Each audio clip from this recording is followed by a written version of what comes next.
Morning, members of the public. If you're just joining us, we are currently in the process of admitting everyone from the wait room into the meeting room. So please stand by while we allow everyone to get admitted before beginning the meeting. Thank you.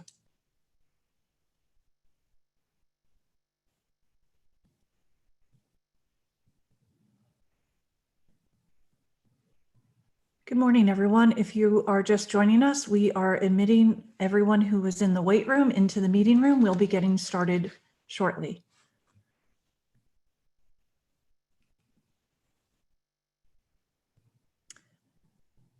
Very well. It looks like everyone has been admitted from the wait room and we should begin our meeting. Good morning. Today is Tuesday, November 10th, 2020. It is 9:30 a.m. This is a special meeting of the Los Angeles Board of Police Commissioners. Madam Secretary, would you please call the roll? Good morning, Commissioner Decker. Here. Commissioner Goldsmith. Here. Commissioner Bonner. Here. Commissioner Kalanche. Here. Commissioner Soboroff. Here. Let the record reflect that we have a quorum. Also present, we have the Chief of Police, the Executive Director, the Inspector General, and the City Attorney. Madam President. Thank you very much, Madam Secretary, and we welcome everyone to this morning's meeting. We hope you are all staying safe and healthy in these very challenging times, and particularly in light of the increase in COVID cases in Los Angeles County. We'd like to remind everyone the importance of following the advice of public health officials and keep yourself and your family safe. Today's agenda, which was published last week and is summarized as follows, we will have the Chief's report, public comment.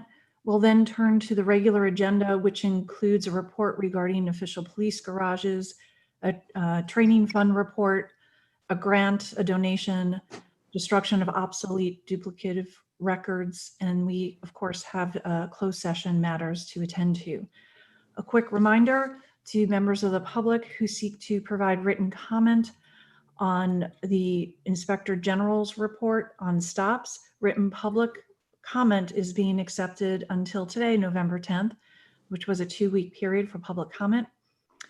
As well, public comment is being accepted on the 2 policy proposals that were also presented. They will return on our agenda next week, November 17th, at which point we will hear on those matters as well as vote on them. Reminder to the public, public comment in this meeting today will be heard during agenda item number 2, to which we will dedicate a total of 45 minutes. Members of the public will have 1 minute per agenda item for a maximum of 2 minutes total, but at the request of the speaker can be given 1 additional minute for general public comment for a maximum of 3 minutes total. If you do not have the opportunity to speak today, you can submit written public comment to policecommission@lapd.online. Members of the public can participate in this meeting in one of a number of ways.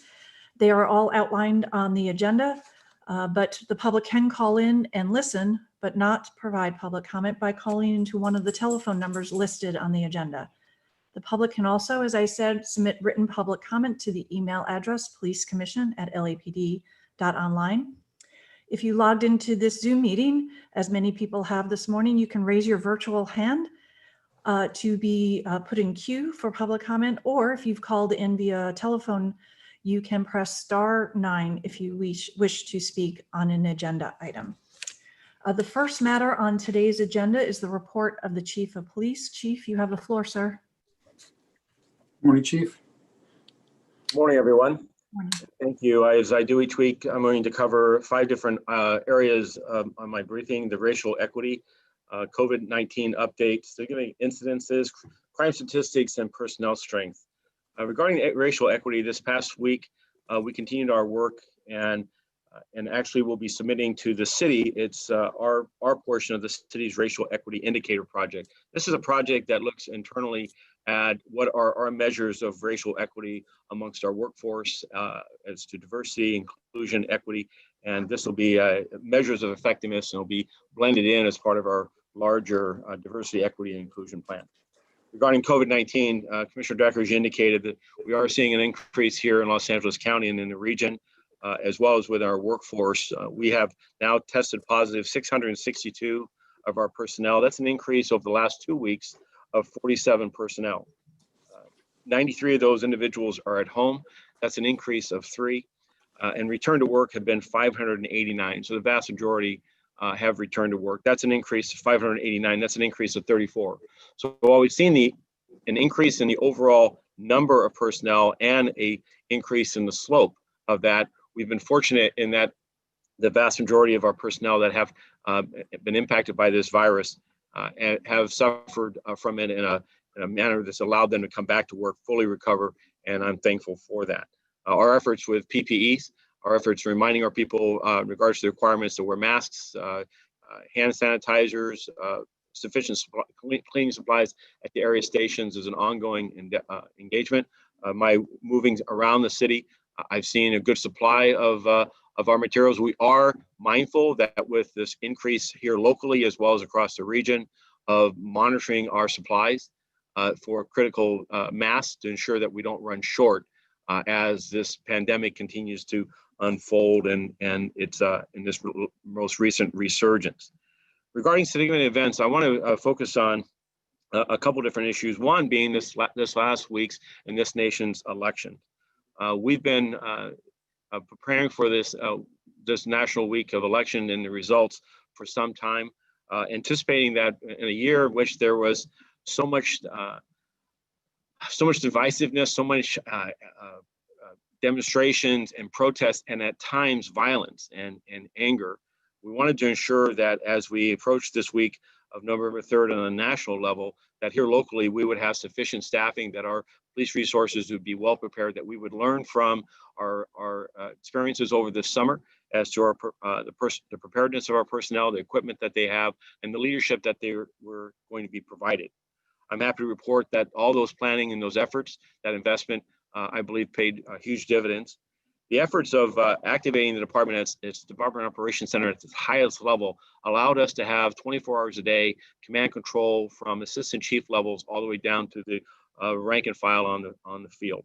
Additionally, by placing everyone in uniform this past 2 weeks ago, and our detectives working on a B watch, which means shifting them into the evening hours, it allowed us to amplify the number of personnel we had available by more than 1,500 shifts per day. Now, these were resources that were redirected away from investigative activities and other functions that they normally are working in day to day, so that we could prioritize and ensure that we had a uniform, increased uniform presence and a persistence of that presence over during both day watch and into the early morning hours each day. I believe that those investments paid off. We saw largely peaceful crowds, celebratory crowds, and on this past weekend on Saturday when the initial announcements were made regarding the outcome of the presidential election. However, the first 2 nights, November the 3rd, the night of the last night of the election, if you will, we did see a number of arrests and citations for failure to disperse. We had some minor acts of violence against police officers, and we had one act of a window breakage in the downtown area. However, the second night was much calmer, if you will. The crowds were much more orderly, and their demonstrations resulted in our ability to facilitate those actions. And while there was a minor incident in the Pershing Square area, again, some involving an attack on an officer, as well as some disorderly conduct, we were able to get through that night without use of any other force or any other damage was observed. But at the end of this, at the end of 3 nights and now to this point, protests have all returned to the more typical manner in which we see them here in Los Angeles, which is organized, sometimes spontaneous, generally on sidewalks and in areas around public buildings, and in being done in a manner that I think speaks well for Los Angeles. The total for this last week is 53 arrests, 33 citations. The arrests are primarily for failure to disperse after declaring an unlawful assembly, 2 for battery on a police officer, a couple of miscellaneous warrants, and the citations were for failure to move or step out of a roadway upon being directed to by an officer. Again, I'm thankful for the men and women of this department who stepped into this very uncertain and chaotic time. They did so, I think, with the benefit of added equipment supported by this commission and the mayor, that being protective eyewear, as well as the availability of having shields to protect them from projectiles and other objects that would be thrown at them, as well as the benefit of day-long training that more than 2,000 of our personnel attended at the training facility to refresh and update them on crowd management, crowd control tactics, and how we go about facilitating marches and demonstrations, but also how we respond to increased levels of violence and how do we restore order and ensure that people's rights are protected, but also that communities are protected. Moving on from that subject, I want to talk about an officer-involved shooting that we had during this period of time. It did not involve a hit. It did receive a significant amount of coverage on the media. This happened in the Devonshire area on November 1st at approximately 6:30 at night. Began at a Ralph's grocery store at the 16900 block of Devonshire Street. It involved a Mr. Manuel Marshall Hernandez, a male Hispanic, 37 years of age. And on that date, Mr. Hernandez was discovered inside a rear warehouse area of the Ralph's grocery store. The store manager approached him and directed him to leave the area. And after initially complying, the manager again found him in a restricted area of the store. When the manager began escorting Mr. Hernandez from the location, Mr. Hernandez allegedly removed a handgun from his waistband and pointed it at the manager. The suspect then fled to the rear of the store as the manager called 911. Our officers responded, uniformed officers as well as plainclothes, and attempted to observe the suspect standing on top of a food shelf near the front of the store. The individual had actually fallen through a ceiling partitions and landed on top of these refrigerator, a bank of refrigerator items. The officer began verbalizing with him and for several minutes attempted to get him to surrender. Without notice, the individual, Mr. Hernandez, jumped down from the shelf and ran towards the rear of the market while holding a handgun in his right hand. Mr. Hernandez then allegedly fired that weapon at an officer, resulting in an officer-involved shooting. He ran and continued running out of the back of the store and fled across the street to a nearby AM/PM mini market. There inside, he held a store clerk at gunpoint while drinking a beer from one of the nearby refrigerator display cases. He was ultimately surrendered and was taken into custody without further incident after officers made contact with him telephonically and asked him to step outside and to surrender. A semi-automatic handgun was recovered from inside the AM/PM mini market that we believe belonged to Mr. Hernandez. Mr. Hernandez, one officer did sustain a wound to his left forearm and was transported to a nearby hospital where he received some medical treatment. I'm thankful he was actually released that night, and I've spoken with him since. The cause of that officer's wound is still being determined as whether it was a result of a gunfire or a result of injury that he sustained as he fell through a window or a glass door of a refrigerator as the suspect ran past him. The suspect, Mr. Hernandez, was not injured during this incident. Force Investigations Divisions responded and they're investigating. Mr. Hernandez was booked for attempt murder on a police officer at a nearby jail. I want to move over to our crime statistics for a moment and talk about that. This city has continued to see an increase in violent crime, particularly homicides and shooting victims. However, I'm thankful this last few weeks that the pace of that increase in shooting violence has slowed, has improved. However, today, as a gross measure of this, the city of Los Angeles is experiencing 4 shooting victims per day. That number, and to put it in context, was about 2 shooting victims per day 9 months ago. So this increase in shooting violence is of a concern to us. We are seeing that violence continue to concentrate the majority of it in the central to south portions of the city. 77th area, for example, represents 14% of the violent crime and leads the city with 46 homicides. Our strategies, I've received and seen the LAPPL's publications asking for the department's plan, the city's plan on responding to crime and responding to this increase in violence, is to continue our work in demonstrating our data-informed policing strategies, that we seek to place our resources in those areas that are experiencing the highest levels of violence, that we've also shifted our resources away from focusing on crime suppression through pretextual stops or vehicle stops, and has moved them to shooting response teams by Metropolitan Division, and by ensuring that resources within our homicide and violent crime detective tables have been augmented. And what that means in short is that when an incident occurs, such as an incident with a shooting victim or a homicide, We want to ensure that we have sufficient detective personnel on that individual case, both on the evening or morning of that shooting and in the days that follow after that. And with an increase in these numbers, I'm concerned that our previous staffing levels were at an earlier level of violence. And so I've talked with Chief Arcos, and Chief Arcos is working with the bureau chiefs to address the increase so that we have with approximately 252 additional shooting victims this year, that each of those investigations have added personnel assigned. Now that means that our process is to realign resources away from property crimes. And as we are going through the reorganization today and dealing with the cutbacks in personnel staffing, I reference frequently a reduction of approximately 350 personnel. The department a year ago today was about 10,100 personnel.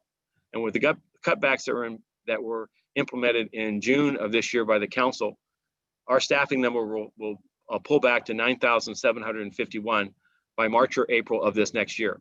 So that downsizing or constriction of personnel, and at the same time in which we're seeing now this increase in violence, is requiring that we focus on first things first, and that is violent crime, and that we ensure staffing at our area levels is sufficient, and that if there is any added resource that it's given to those area commanding officers so that they can work on a neighborhood level based strategies that is data informed as to who we believe may be committing the crime, or follow up on investigative leads as to who's responsible, so we can identify and arrest them.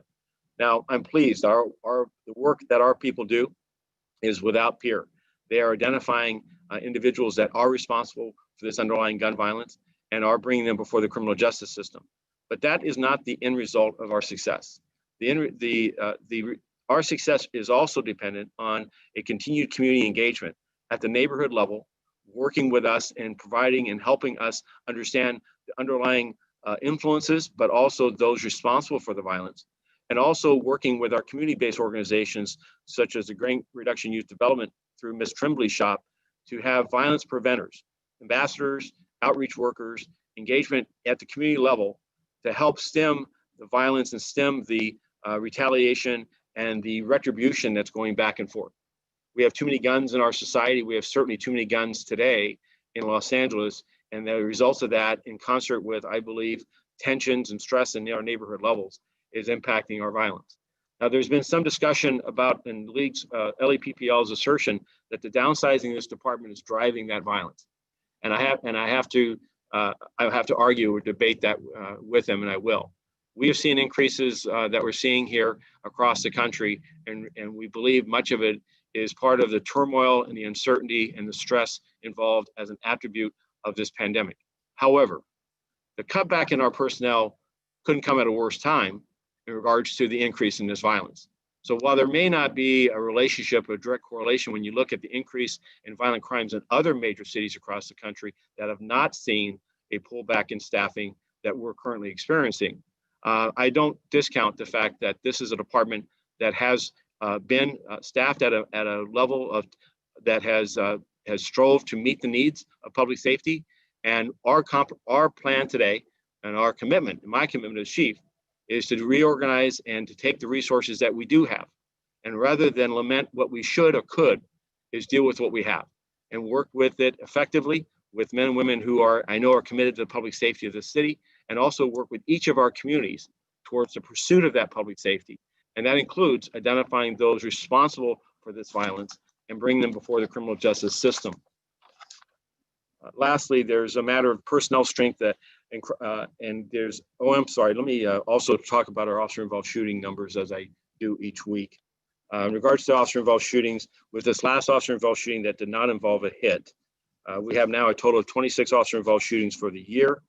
That number was 22 last year, and our 4-year average is 30. As far as the number of fatal officer-involved shootings, this year that number stands at 7. Last year that number stood at 10, and our 4-year average is at 13. In regards to our personnel strength, that information has been posted on the web. We're at 9,863 sworn personnel today. As I said earlier, our budget cutback, that number will continue to attrit down with retirements to about 9,751, given our current hiring plan of personnel. And we're at 3,000 civilian personnel, and that number will continue to tread down with the system to incentivize retirements that will reduce that number to 2,850 by March or April of this coming year. Lastly, there was a message that I sent out to the rank and file on Saturday night that I want to briefly address. I know my communication today is a bit long, my apologies. But it was a message that also has now reached mainline media, and I feel it's appropriate for me to identify here, and that it is significant. This past weekend, the LEPPL published a survey results that commented on both my leadership as well as others of the command staff during this past summer in the aftermath of the civil unrest. And frankly, it was a very damning grade. 86% of the organization that participated, about 2,700 of our personnel, felt that I had not met the demands and had not met the moment of providing them strong and effective leadership. And so I felt that, and it was just information I was aware of. It was information that this past summer, and as I moved about the city, as I talked to rank and file and command officers, and we had our own internal survey, I knew that our people were disappointed in me. They're disappointed in our organization, and they're highly stressed, and they're the morale here is a challenge. And what I wanted to do on Saturday was, and I sat down and pinned a note to them, it was communicated, was say what I've said these last few months. And that is, we are in a time where the combination, severity, and persistence of the challenges we face are unlike any other time in our existence, any other generation. And I'm proud of the work that our people have done, the work they've gone out to show their heart, their dedication to do the very best job they could, and that they can. And I also believe that their work matters each day. And I believe that my job is to protect and serve them as they protect and serve the people of Los Angeles. And also is to challenge them, and to challenge them for the reforms and the evolution of policing. And that evolution and reforms of policing, which is quickened over the summer under the leadership of this commission and Mayor Garcetti, is causing in itself some added stress. And as chief, I recognize and step back, and I'm not unaware of it. My job, and during this period of time, my commitment to you as a commission, as my bosses, is also to the rank and file, is to do a better job, is to strike that balance of reinforcing and recognizing that this very organization will lead the country in the evolution of policing and in the reforms that are being sought, as we already have. And I'm proud of them. I'm encouraged by their heart. I'm hurt by their disappointment in me.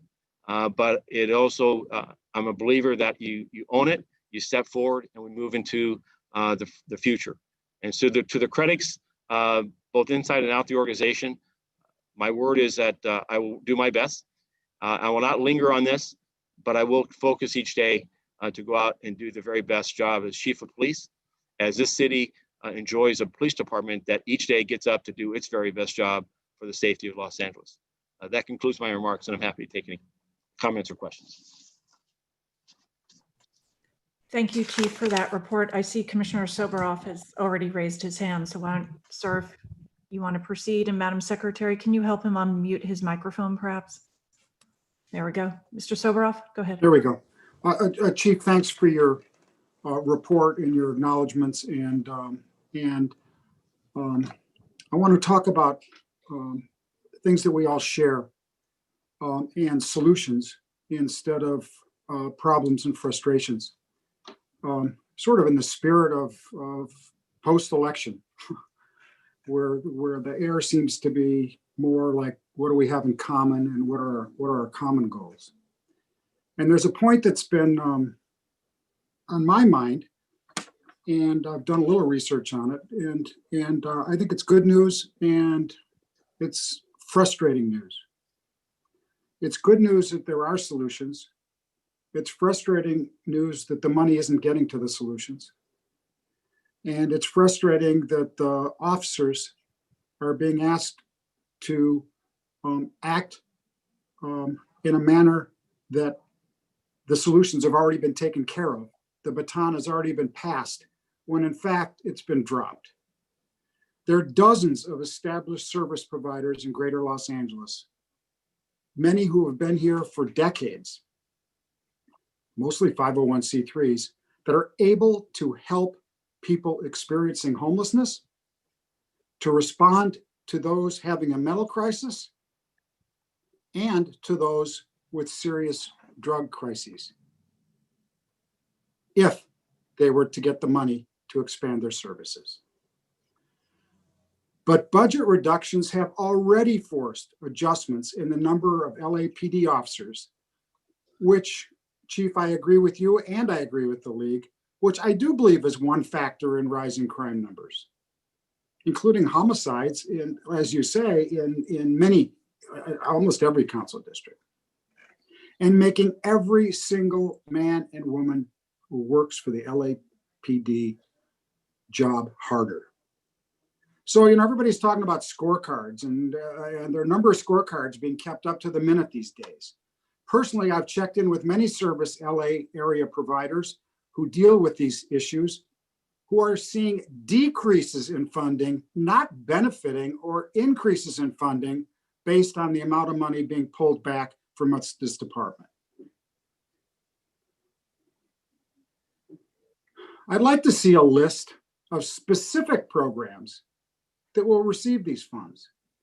I believe that the leader, Ann in the mayor's office, is doing a great job in reallocating and knows many of these organizations. We don't need studies and focus groups to figure out what organizations help people who are having homelessness, a mental crisis, or with drug. They're here in Los Angeles. They're underfunded. I'd like to see a list of recommendations from those who call for our defunding, for law enforcement defunding.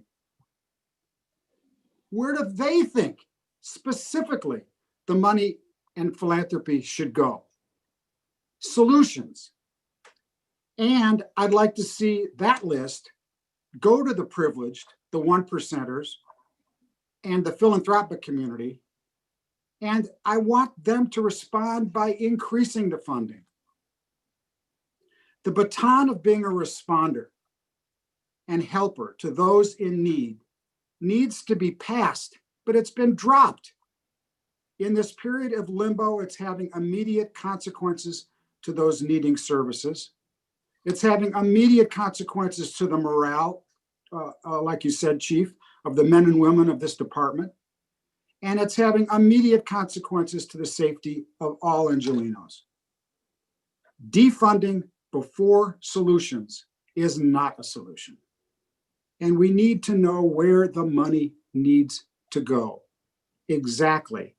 And then together, get it there and find it. And we can make our adjustments, the adjustments in the evolution of the department at the same time. Thank you, Chief, for what you're doing.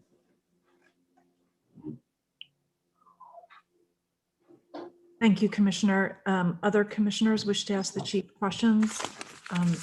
I have a few, but I'm willing to defer. Chief,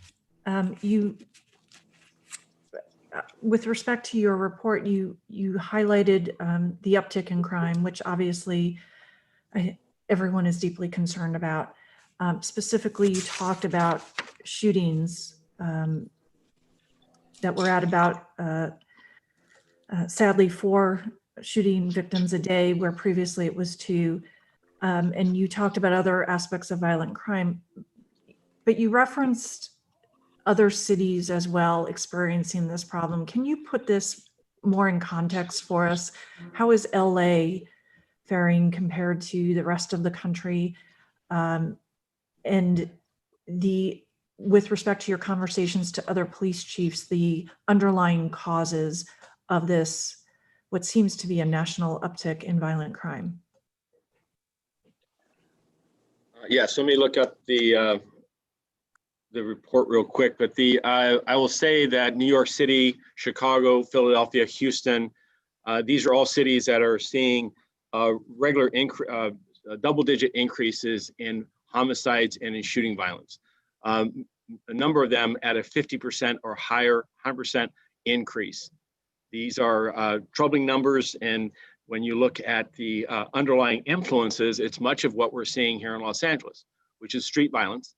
Much of it is not we're not seeing where we're hearing from victims advocates about the increase in domestic violence and concern because in the absence of schools and other venues, the underreporting of child abuse. What we have not seen is increased levels of spousal homicides or those types of serious assaults. What we are seeing instead is outdoor shootings involving one and multiple victims. The number of multiple victims are up this year. Individuals that are 2, 3, 5 deep, and an individual or individuals will walk up and shoot a number of them at one time. Generally, the increase in homicides that we are attributed to gangs is up about, I believe the number was 25% in the year to date. And that is primarily in the central and south portions of the city. And then the other remaining street violence is things such as 2 individuals that were killed on the night of the Dodger celebration that were standing on a street corner in the Pacoima area, and a vehicle passed by, celebratory, and they, as alleged, that they had some type of an altercation or engagement with that vehicle, and from that vehicle, men were shot and killed those 2 men. And that type of spontaneous violence and that level is what we're seeing. We're seeing people with assault weapons firing multiple rounds, 40, 50 rounds at an intersection. So the prevalence of guns, the gun arrests in the last few months are up, and we're seeing more people carrying guns, and we're seeing them resorting to that violence.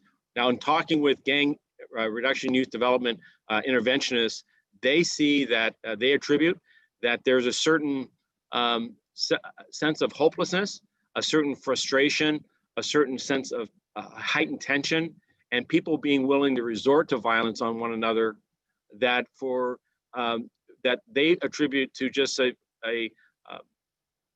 people making sure they take their action without consequence. They don't believe that there's going to be a consequence. There's certain helplessness or hopelessness that's been involved. And there's some aspect of a lack of jobs and a lack of opportunities for people to have other activity, other distractions or engagements that's also setting this up for failure. So this is not a policing issue entirely. This is a public health crisis. It's part of this pandemic, whether we like it or not.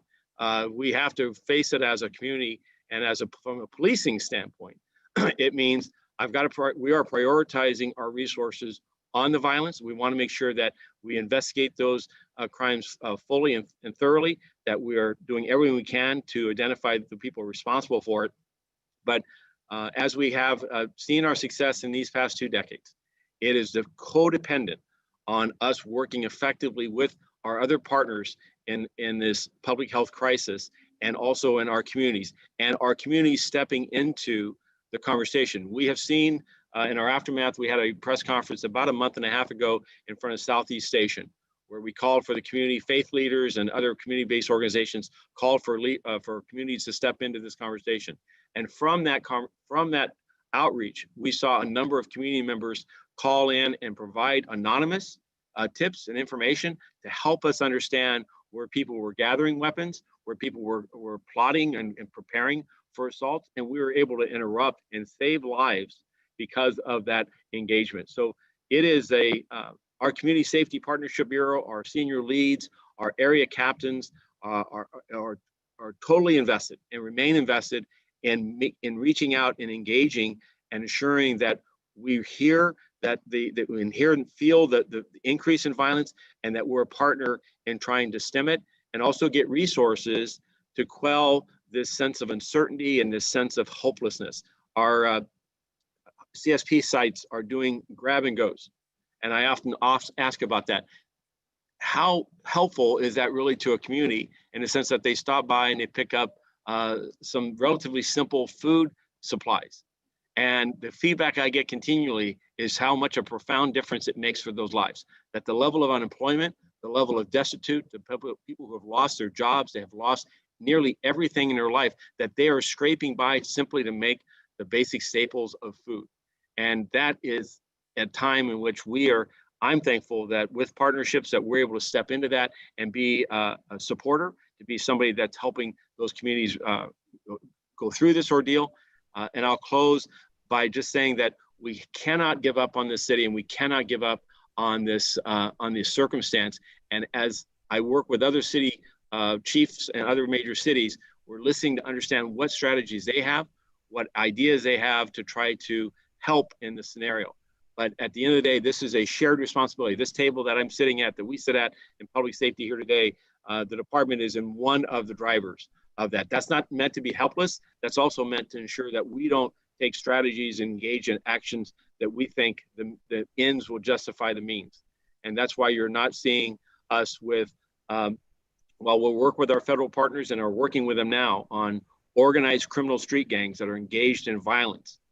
We are not relying on heavy saturation patrols and roadblocks and full suppression mode in order to contain this, because we've heard clearly from our communities about their concerns about the side effect that creates as far as the level of distrust and the level of frankly resentment of us being in those very same communities.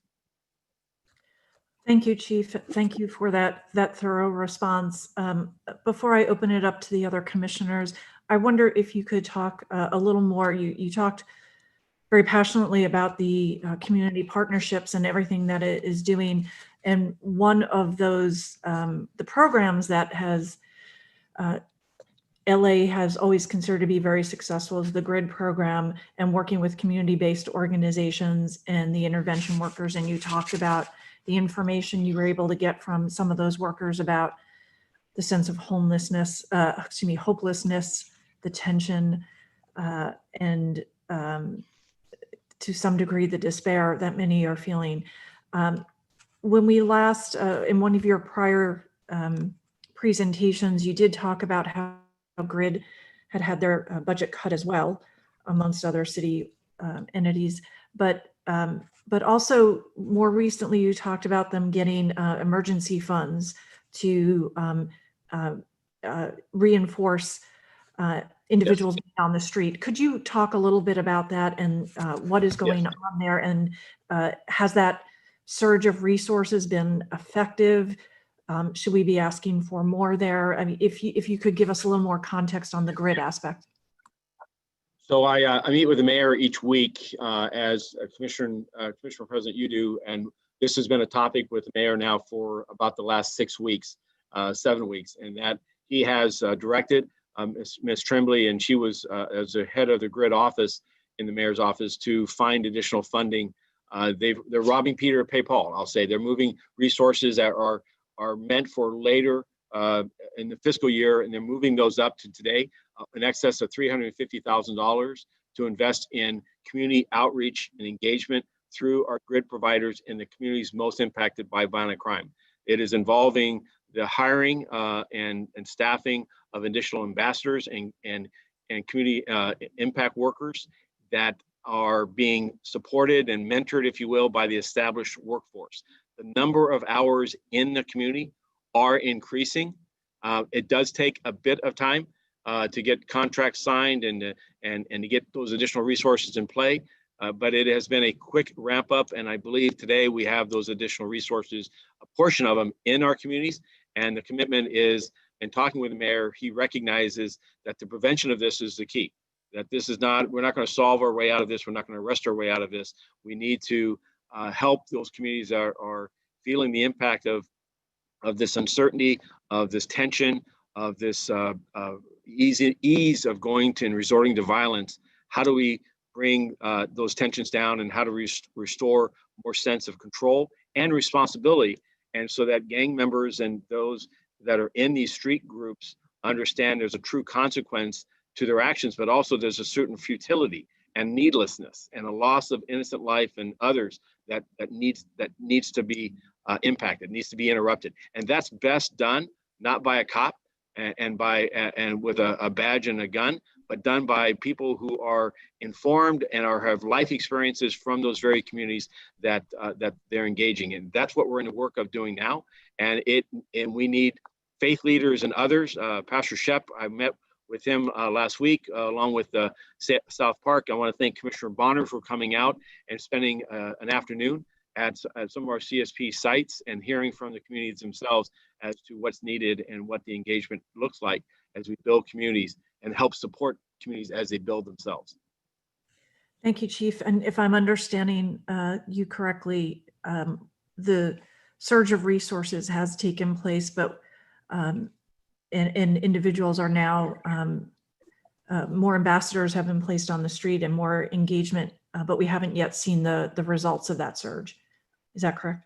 We have not seen the height of that investment. I mean, it takes time to build that crew, and as far as this, the fruits of that labor, I've seen the last few weeks, we had 6 homicides this week versus 4 the last week, but we also had 33 shooting victims. And that number, while it's down from the earlier highs that we saw in August and September of 40 and 50 shooting victims, it is still well above our pace, same time last year and our year average. And so they're improvements, but this is not borne tremendous fruit yet. So it's going to take some time. Understood. Thank you. Thank you, Chief. I should open it up to other commissioners for questions. Commissioner Bonner? Yes, thank you. Can you hear me all right? Yes, okay, excellent. Couple things. First, wanted to go back, Chief, to the COVID report. And just, I know we've received some information recently, or I have, that I've not made it all the way through.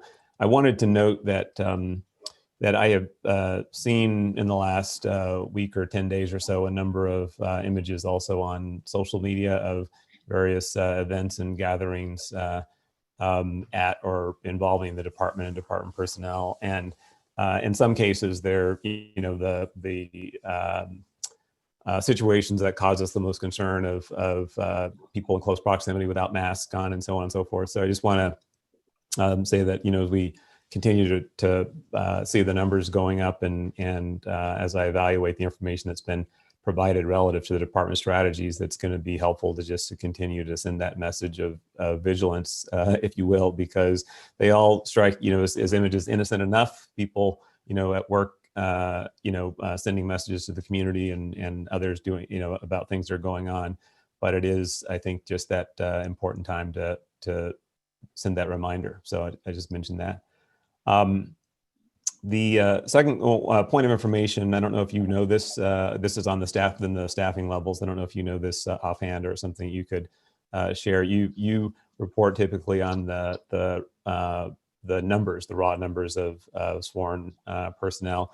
Can you, do you know the ratio, how that translates into ratio, the citizen to policing ratio? At one time, I think it was a little over 400 or something, 400 to 1 in LA and 200 or something to 1 compared to New York and some other cities. I don't think they're necessarily direct connections, but I'm trying to get some perspective in terms of what that ratio looks like today.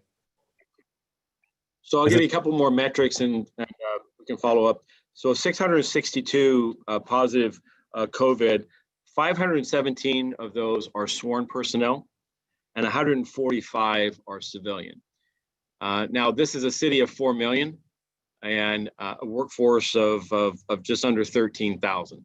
So I don't have the, these are lower rates than what we've seen in Chicago and New York, but I don't have a benchmark. No, wait, excuse me. I want to clarify. I appreciate that. So I'm asking about the staffing ratios, generally about the size of the department. So I'm putting, I just made that observation about COVID. I'm asking you to continue to send those reminders on COVID, but I'm shifting now just to the question about the staffing levels of the department and the workforce and what that looks like today in terms of approximately 25. We're approximately 25 per 10,000, 25 police officers, just about 2475. There actually was a report that came out in today's clippings that it focused on Seattle, but it talked about the 50 top agencies in American policing. And we're in the bottom half of that. The average, but we're close to the average. The average is just over 25, 26 per 10,000, and we're just under 25 per 10,000.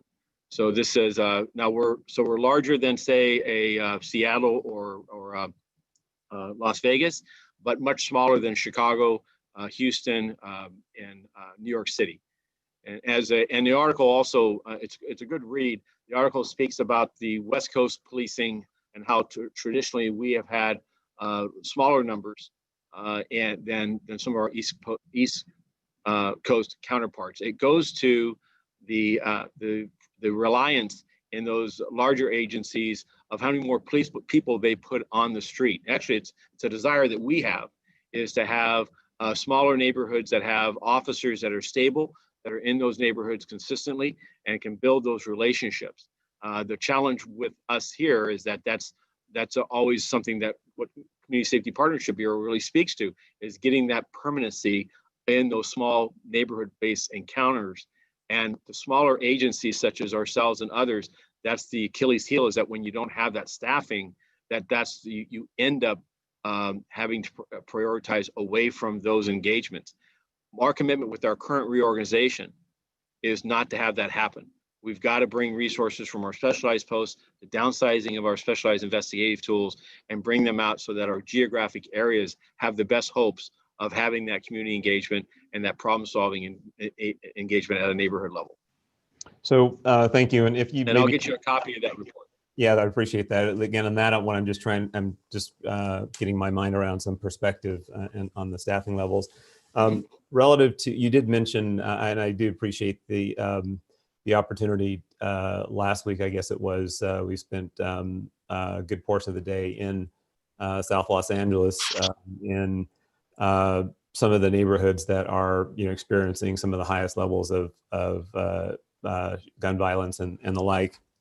And it was, this was for others, it was gathering some of the people that, were from the, engaged with the CSP program, and then others kind of just joined the conversation, seeing people standing around and talking. So it was a good opportunity to hear directly from not just some community members, but some business owners, who owned convenience stores and things, the like, some grandparents who were there, and some others. It was important. But the question that I have is, we've talked about this issue of over and under policing, and how the policing is, can be done to on the one hand address the violence, but in a way that is appropriate and supported by and involves the community.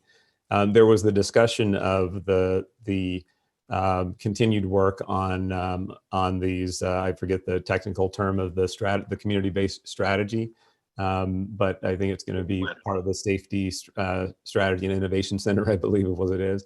But can you comment a little bit more? I didn't have an opportunity to really drill down on that, but if you could comment really on, my understanding is that there is this effort. It's one thing for us to also take a look at everything we can do to inform a strategy and so on. But it's my understanding that there's a kind of a bottoms-up strategy that is either now emerging or is supposed to emerge. So can you comment a little bit more on that part of the picture? And is it something that right now is where the discussion is in the CSP Bureau and maybe hasn't gotten to you and others yet, or is it actually forming in some more formal way? So there are 10 sites, and part of the study from UCLA spoke about how the community safety plan, really identifying the resident advisory council, the stakeholders from those communities, should be the authors and developer of what does that mean for their specific neighborhoods. What needed underlying capital improvements, lighting, systems that have been neglected, perhaps by public officials and others, that need to be improved and repaired so as to give a better sense of community identity, and also improving public order. Those development of those plans in each of the 10 sites is now a work in progress, because as the study found, one of the major drivers of me establishing this bureau is that it was uneven across the 10 sites. Well, first of all, one of the sites just was established this year, San Fernando Gardens, but the other sites had existed, some of them as long as 10 years, and had gone through a maturity process where they had retrenched and they were coming back, and all of it needed to be improved. So I have not seen those plans. I suspect that, and we have a strategic plan for CSPB to build that this year.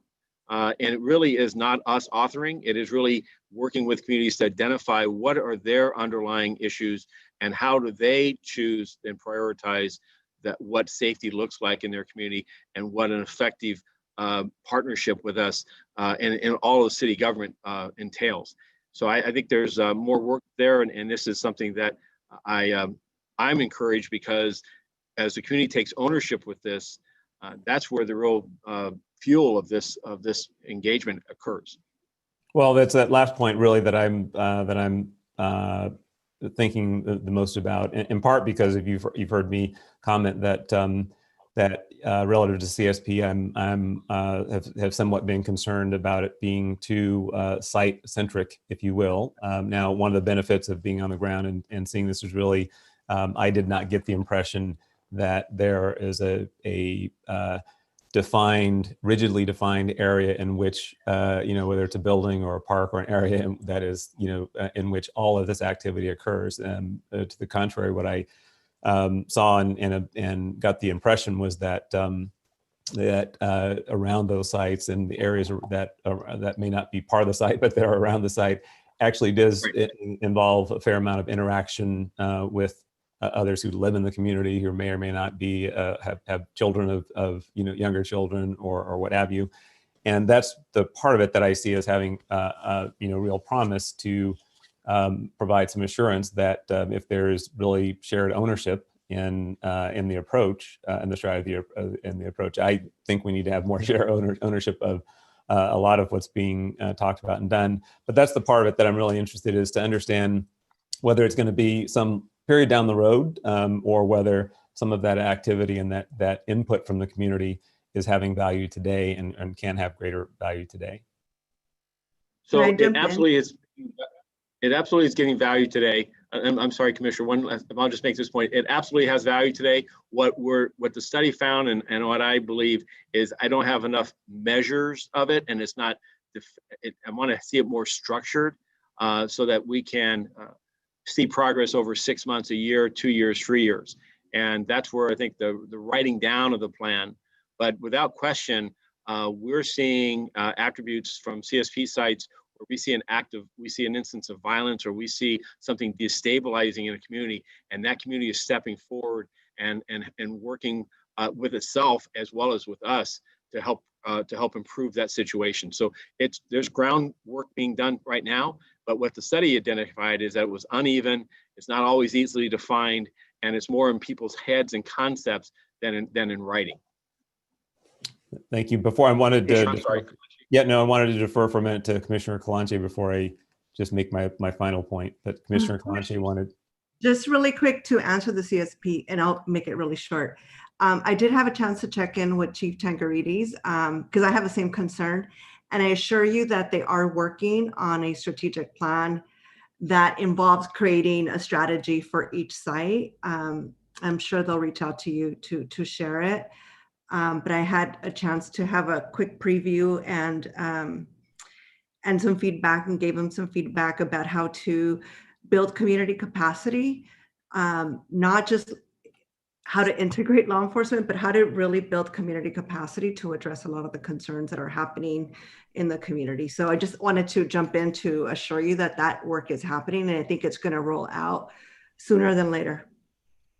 Thank you, Commissioner. Commissioner Bonner, why don't you finish up, sir? Sure. I don't know if there's necessarily a question here. It's maybe an observation based on some of the comments in the chief's reports, and also even to Commissioner Sobroff's questions about the areas of reinvestment and things of that nature. First, I would observe, Chief, that that obviously the PPL survey and that you commented on, I think, is a very serious concern. I would note that, or it's my understanding, if not belief, that that it's not just dissatisfaction with the chief. A lot of people are dissatisfied with the commission, with our elected officials, with it's the entire governance structure that has some responsibility for really guiding the future, the today and the future of policing in Los Angeles that I think is the source of dissatisfaction. And it's not just dissatisfaction within the department, the rank and file. That's what the protest and other conversations are about, that we have significant numbers of the public and those who are the recipient of services who are also dissatisfied. So there's a lot of dissatisfaction around that I think we all need to are taking seriously and taking note of. But I think it's important to acknowledge that it's an era, a period that we're in now that is, in my opinion, going to be ongoing for some time. It's bigger than one policy on training or use of force. Those things are important. But there is this era of racial reckoning that's and it's occurring in every sector that I've been aware of. It's being talked about in medicine, in entertainment, in education, almost every sector. And that's not to say for a minute that the issues that are before us are any less important. So I'm not at all saying that, hey, everybody's going through this, so these are less important, because your issues are different in terms of what it means to have policing authority and potentially the loss of life and so on and so forth. But I am observing that that it's an era of unrest that is bigger than even what we've seen this summer and what we're likely to see going forward. And that's fine, in a democracy, as we move through a new period and try to recalibrate and address serious concerns that are being raised. But that's, I think, just really why, as we get next week to talking about the stops and the complaint reports and all these things, my view is that we should be address them as directly and forthrightly as we can. It's not really, to me, it's even moved beyond trying to place blame and so on. There's some elements of it that deserve accountability, and we should make sure we're addressing that. But specifically to the question that I think was raised in Commissioner Sobroff's comments, I'm also aware that you had some changes that were brought, the citizens brought forward at the ballot, last week as well, including the county's Measure J. And at least as I understand it, that is an important part of that process will involve this discussion, just as we talked about communities informing policing strategies. I believe that now there will be some robust conversation with communities about how those new resources should be allocated and invested. So I suppose the question that I would have relative to that is the degree to which the department is following and aware of those conversations. And what I'm a little bit concerned about is it's a county measure. You're talking about county resources, and I would hope and assume that those county resources would not be concentrated in unincorporated areas of the city, and therefore only of assistance in that regard. So the idea is, really, if you have this one shift in approach, you're going to have some resources that are sorely needed in these other areas to stabilize and shore up communities. Are you, when I say you, the department, at least aware of and following that, so that you can then, tie some of that conversation with what we just talked about, the community's conversation about public safety and how they envision that working as well, so that there really is something that's closer to a coherent approach. Yes, the department, Deputy Chief Chris Pitcher is my representative on the CCJCC, which are it's the Countywide Criminal Justice Review Committee. It is the committee that's chaired by it's a rotating chair by one of the supervisors. It's a Brown Act open meeting that meets monthly, and it talks about the coordination of all the criminal justice system partners here in LA County, and also the interplay that has with the with other departments such as the social services and mental health and public health. And so there is that interplay. There is an update that's actually coming that we're just starting to look at now, as far as the Public Safety Realignment Act and what's happened in this last decade and what are our current priorities. And I fully express in talking with Chris Pitcher, that what we need to ensure is that we're aware of what social programming is unfolding and how it's going to meet the needs here in Los Angeles, not because we're going to dictate or run it, but because we have a shared interest in it. I know also the leadership of Mayor Garcetti, that his office is actively involved in with the Didi Hirsch engagement, plus the recent development of the 5 therapeutic vans with Dr. Sharon and others on the county level of how do we bring and claw those resources into LA City. So I'm an advocate for it. I think part of it is from the chief's position, advocating actively for a deepening and broadening of both those 2 programs I've just talked about, and a quickening of the pace, because I think we're taking, it seems like we're taking a very long time to build this capacity and what is a critical need. So I'm aware of Prop J with the, and I certainly believe that with the election of Mark Ridley Thomas to the council district also, that his knowledge on the board of supervisors will be helpful to us as the city looks at understanding how the county goes about the disbursement and use of those Prop J monies. Thank you. I would just encourage you to continue. I would appreciate some additional information about the process you mentioned that Chris Pitcher is involved with, and it just builds on the point I made earlier that we can appreciate our jurisdictional limitations and saying the city, the department, the board, others, but the reality in the street is that crime doesn't stay within a jurisdiction as any given agency may define it, nor does public health and safety and all of the needs that need to be addressed. So let's look for that opportunity to be aware of that, to also see that maybe you can find other areas to pull back from, or other opportunities to change the approach at the community level. So appreciate that. Thank you, Madam Chair. Absolutely. Thank you, Commissioner Bonner, and also thank you for your comments specifically about the survey of PPL, and that it's not just the chief of police that needs to take responsibility for those results, but the board as well. Commissioner Kalanche or Commissioner Goldsmith, did you have any questions for the chief of police today? No? Commissioner Kalanche, yes, please go ahead. Hi, Chief. I'm wondering, I'm trying to understand the cuts to the department and how much personnel was lost or will be lost as a result of the $150 million cut, and how much will be lost as a result of the just the cuts to the city budget.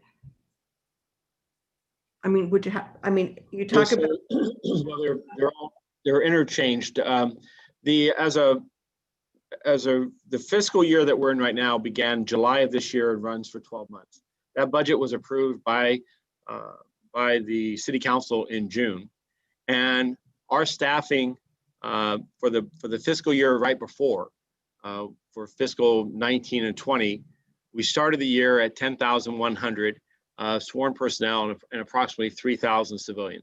We ended this last fiscal year at essentially flat at 10,000. We had dropped about 100 personnel over the course of the year, and that was dealing with challenging circumstances as to budget. I mean, this is a department in the city that this last fiscal year began seeing some of the impact of the COVID pandemic.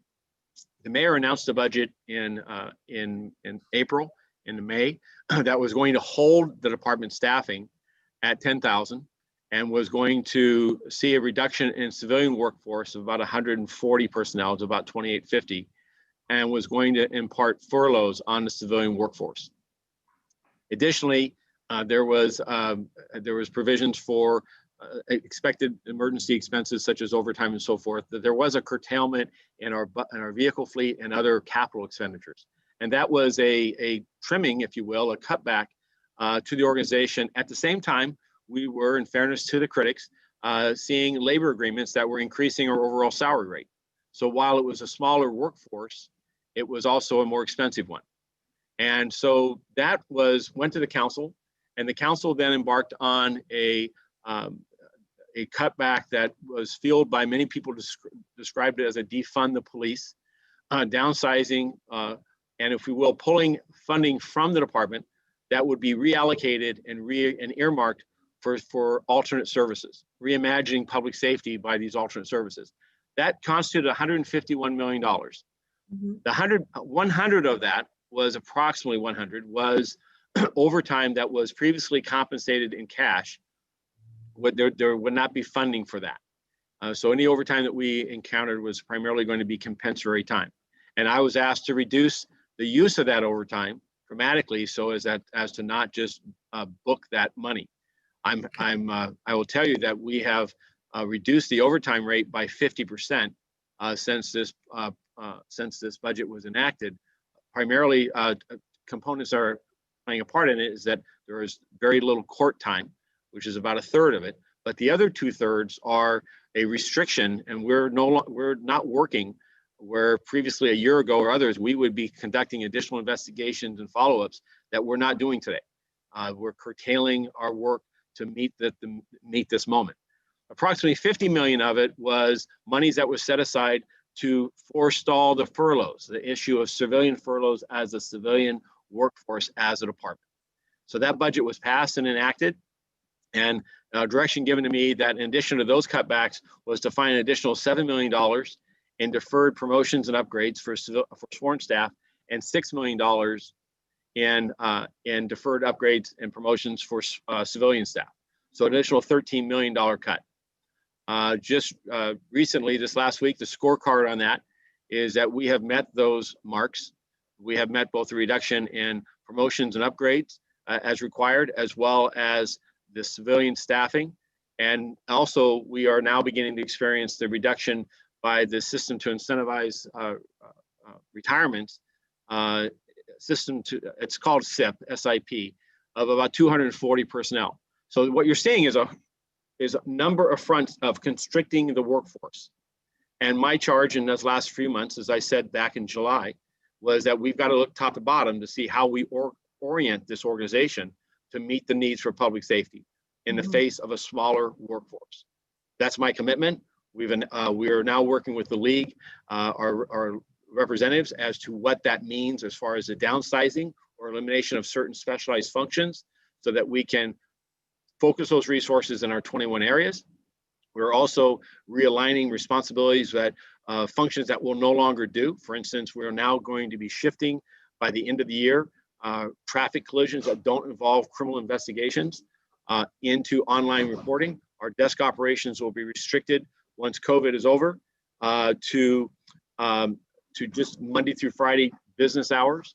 So those type of realignments or reimagining is meant to do the most essential work first. Now, we are also working with other city departments and county agencies to find people who are going to take the baton, to Commissioner Soberoff's point. We have outreach and engagement in people experiencing homelessness, people experiencing mental health illness and crisis, that we have by the thousands of calls that we are the default agency for lack of another resource.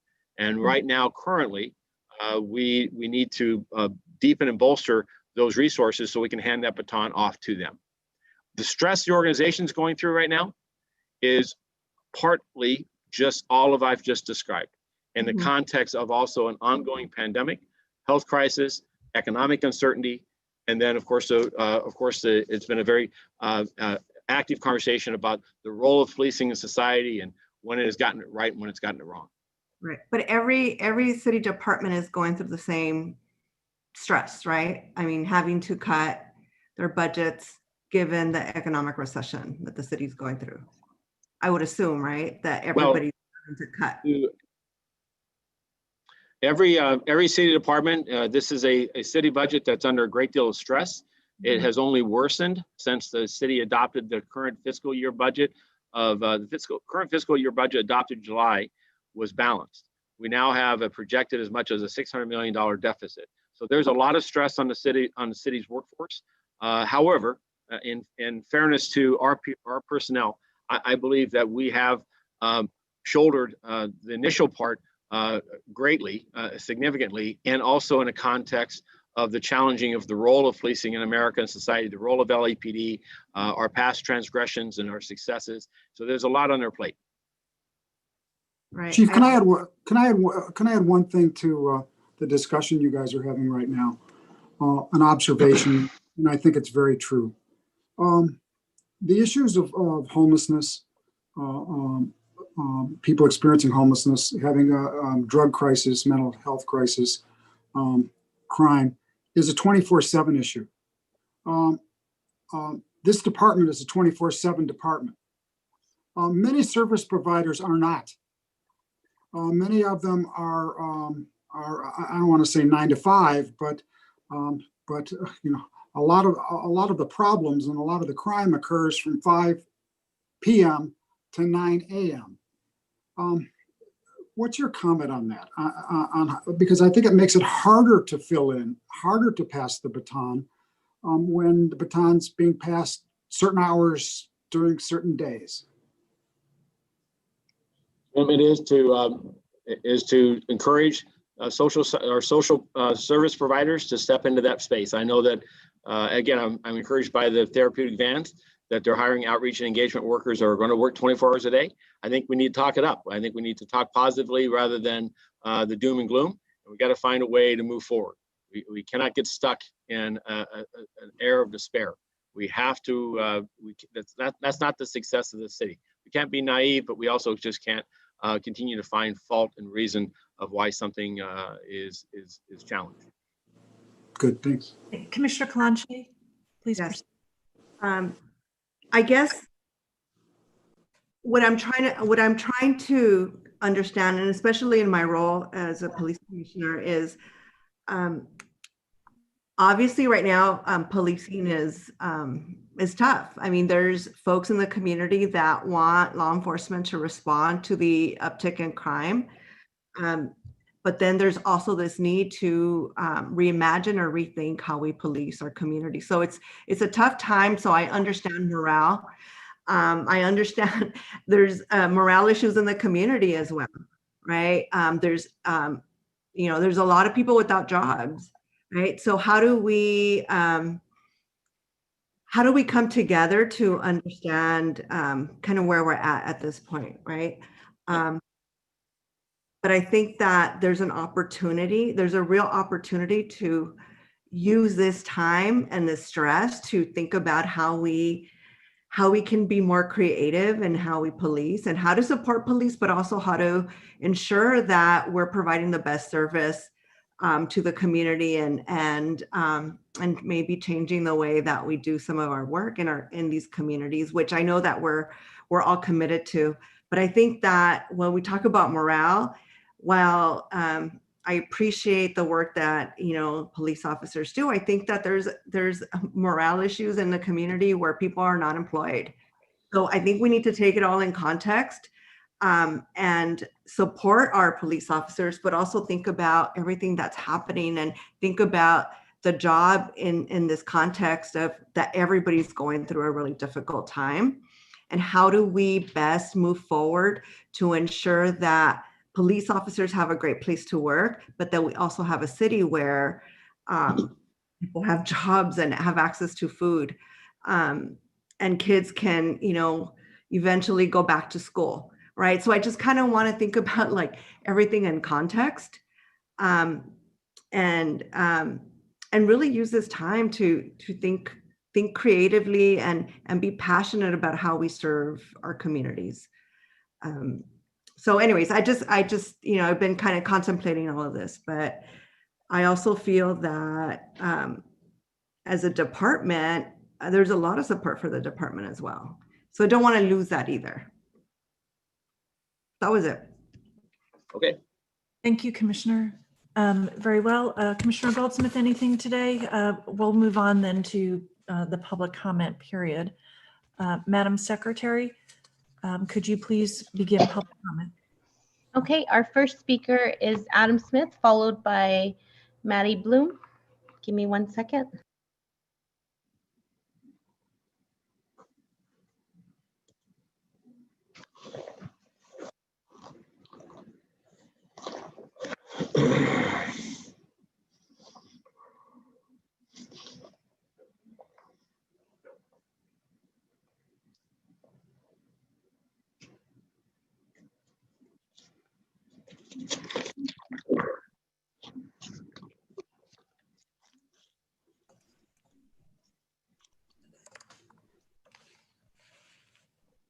Hello? One moment, Mr. Smith. Madam Secretary, are you ready to proceed? Do, do, do, do, do, do, do. Mr. Smith, please. Sorry. Madam Secretary, are you ready to proceed? Or have I lost you? Becky. Mr. Smith, I'd ask for your indulgence, please, sir. Oh, sorry. Madam Secretary? Ladies and gentlemen, give us one moment to fix our, what appears to be a technical difficulty. Mr. Smith, hang on, please, sir. Madam Secretary? Mr. T. Fank, are you there, sir? I see Mr. T. Fank has gone to assist our staff with the technical problem that they're having. We'll begin in just one moment. Please bear with us, everyone.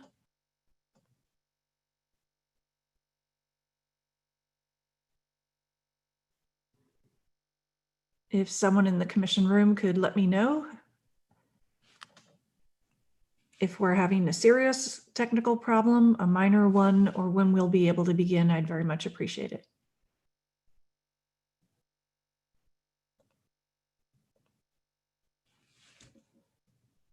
Looks like we've had a bit of a technical problem. Why don't we do this, since I'm not hearing from anyone in the commission room, let's take a 5-minute recess, please, and let me make the phone calls. One moment, please. Let me just see if they're calling me to find out. We're having a technical problem. Ladies and gentlemen, let's take a 5-minute recess. We will reconvene at 10:50, please. 10:50, we will reconvene. A 5-minute recess, please. Thank you.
I understand we had a temporary internet problem. Our internet was unstable, but it has been repaired. Members of the commission, if you could come back online. And staff. I'll wait for everyone to return.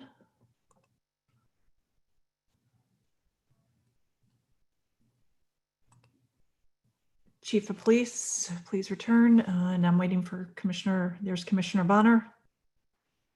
Police Chief, very well. Madam Secretary, please proceed with public comment, then with my apologies to members of the public who've been waiting.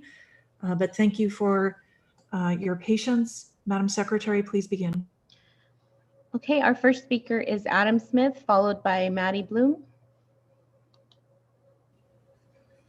Anna. Good morning. Good morning. What items would you like to speak on? Well, all of them. Okay, 3 minutes. Hey, Chief, you said, if I heard correctly, that nearly 2 weeks later, after your officer was allegedly injured at the Ralphs, after being released from the hospital within hours, you still don't know if the officer was shot or was hurt falling through a refrigerator door. What's it like to just fucking lie? To sit here and just make shit up? You're like Trump. How do you cope with that?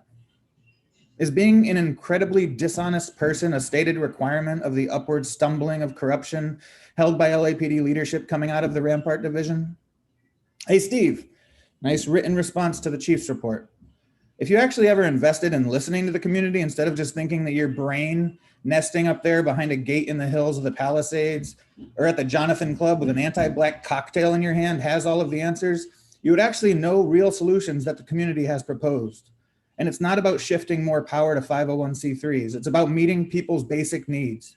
You're goddamn right we don't need more fucking studies. We need to shift taxpayer resources to meeting those basic needs, something that is inherently impossible to do through policing. I can't believe I'm even spending time talking to you because your meandering comment truly just shows you to be so incredibly dense. Ms. Decker, CCT Fank, and the city attorney. Every week now you state at the beginning of the meeting that if you don't have a chance to speak today because of the austere nature of your public comment rules, you can email the police commission at policecommission@lapd.online. But on the agenda, it says community must send in public comments by 5 p.m. yesterday for today's agenda. So which is it? 2 years into your election as president of this commission, and God knows how many decades as a professional lawyer, how is it so incredibly difficult for you to reconcile the words that come out of your mouth with even the most basic of logic? Is it ineptitude or just the malaise of community disdain that permeates the brain trust that Mayor Garcetti appointed to this commission? Next week, this commission will most likely be hearing in closed session the shooting death of Victor Valencia by Sergeant Colin Langsdale, who at least in January of this year, when he murdered Victor, was a supervisor in Pacific Division. Sergeant Langsdale was a detective in Southeast Division the year before, and something happened that saw him demoted and shift off to Pacific Division, a home seemingly stocked full of rookies and demoted veterans with a history of violence against the community.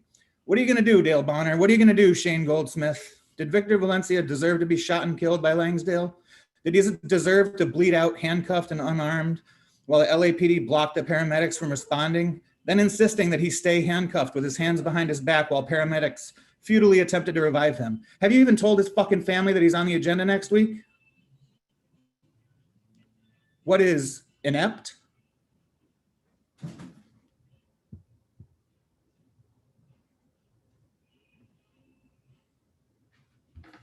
Hey, Lou Calanche, I don't think you should be speaking to the CSP since your organization relies on its funding. Okay, thank you. Next, we have Maddie Bloom, followed by Zach Sherwin. Hi, can you hear me? Hi, yes. What items would you like to speak on?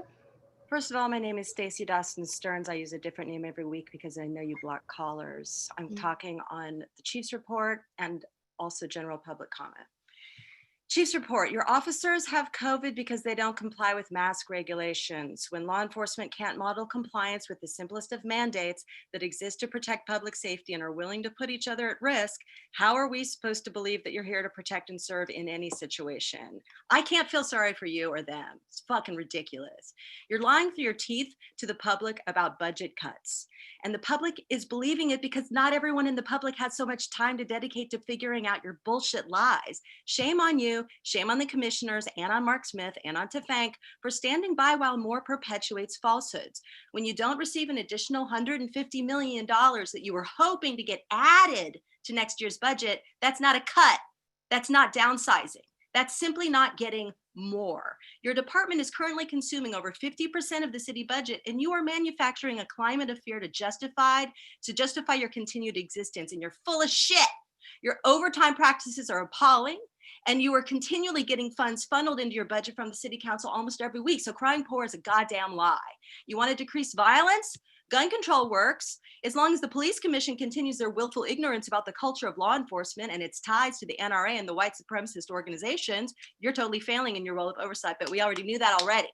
Bonner, we all got the memo. We know that you like to supply more with talking points for these meetings. So how does it feel to be discovered? Your performance of concern will no longer be accepted as anything but a front. The public has documentation of the intimate relationship that Moore enjoys with this board. This is not oversight. This is a poorly written play starring amateur actors who don't even understand the plot. More, you harassed council member Harris Dawson about voicing his thoughts on social media about the LAPD.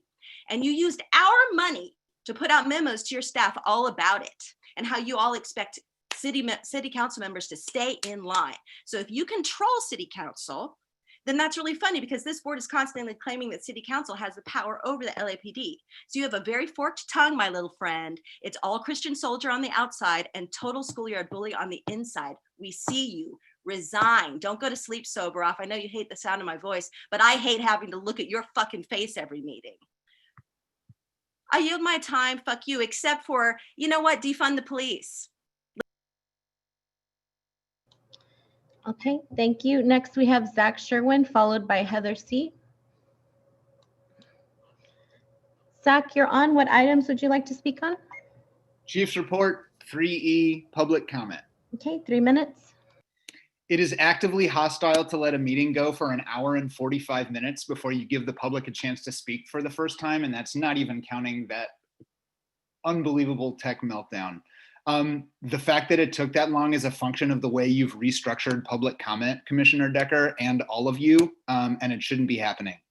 The first thing that happened in this meeting is that Commissioner Decker encouraged us all to stay safe, and we heard Chief Moore talk about PPE and the requirement to wear masks and hand sanitizer and his moving about the city, making sure that masks don't run short.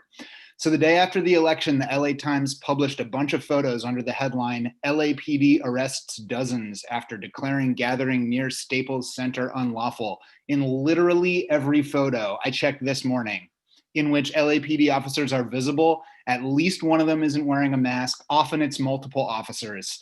In one of the photos, the names of officers Guillen and Lomeli are visible on the front of their helmets. Moore, we know from the survey that the cops don't like you anyway. Why don't you make an example of these two if you're so committed to the all importance of your officers wearing masks? And not to harp on this small point, but I do think it's a really handy metaphor for the LAPD's abuses of power in general and this commission's meetings. You know, in this space in here, it's all lip service and lofty stated goals and ideals, but it's a veneer. You profess to be protecting and serving the community. Out there, your cops are running buck wild and falling through refrigerator doors and shit. So yeah, give us a break. Item 3E. This is a donation for $600,000 to enhance and refurbish a wall.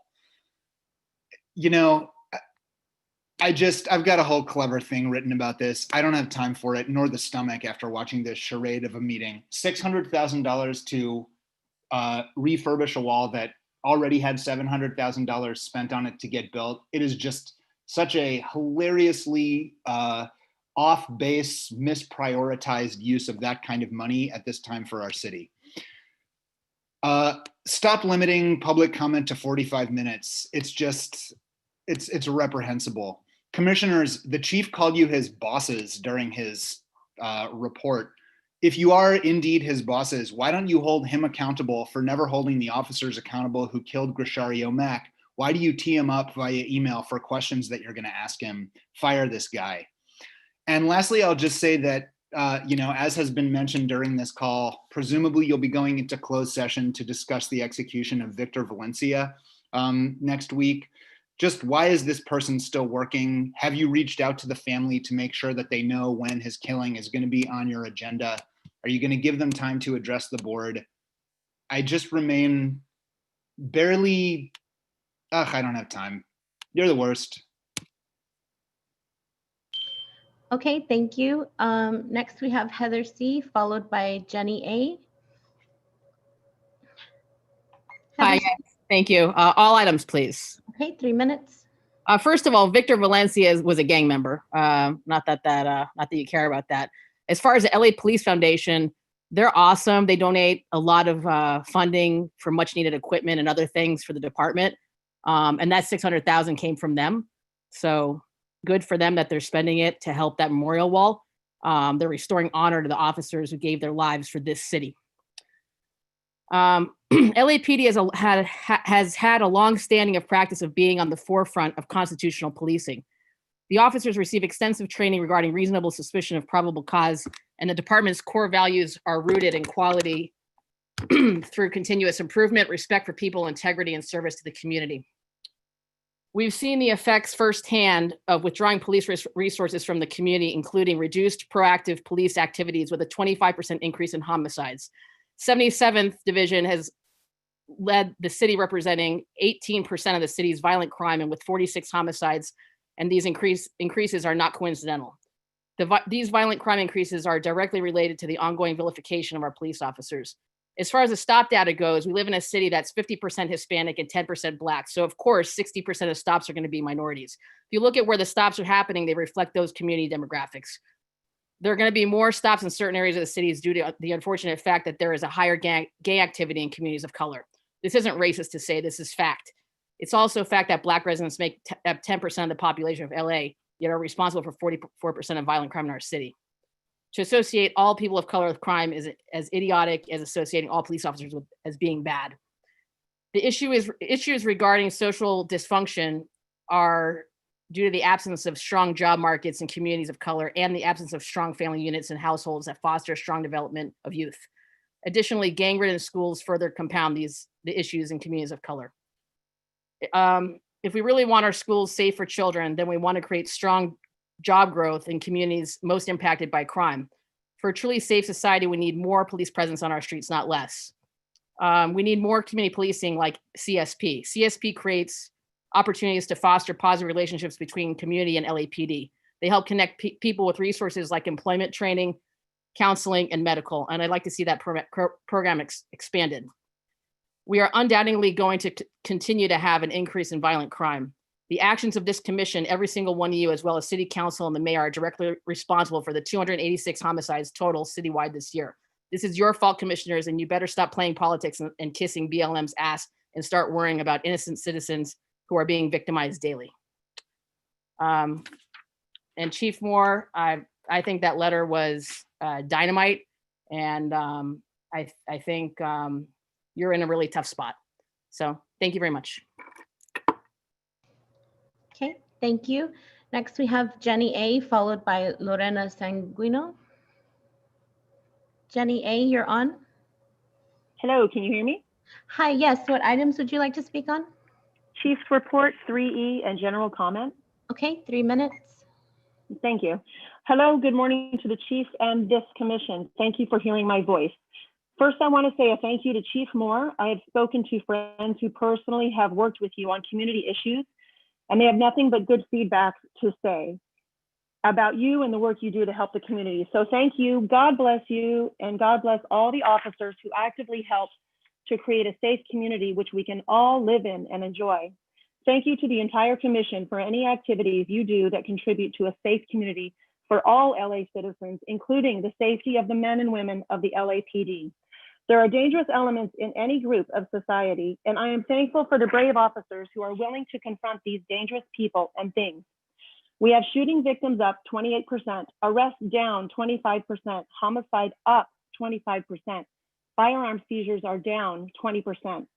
I don't understand why anyone would want to actively defund the police looking at these statistics unless they were trying to create a dangerous environment in our communities. I support the Metro Division who help remove drugs, guns, and dangerous criminals out of our neighborhoods.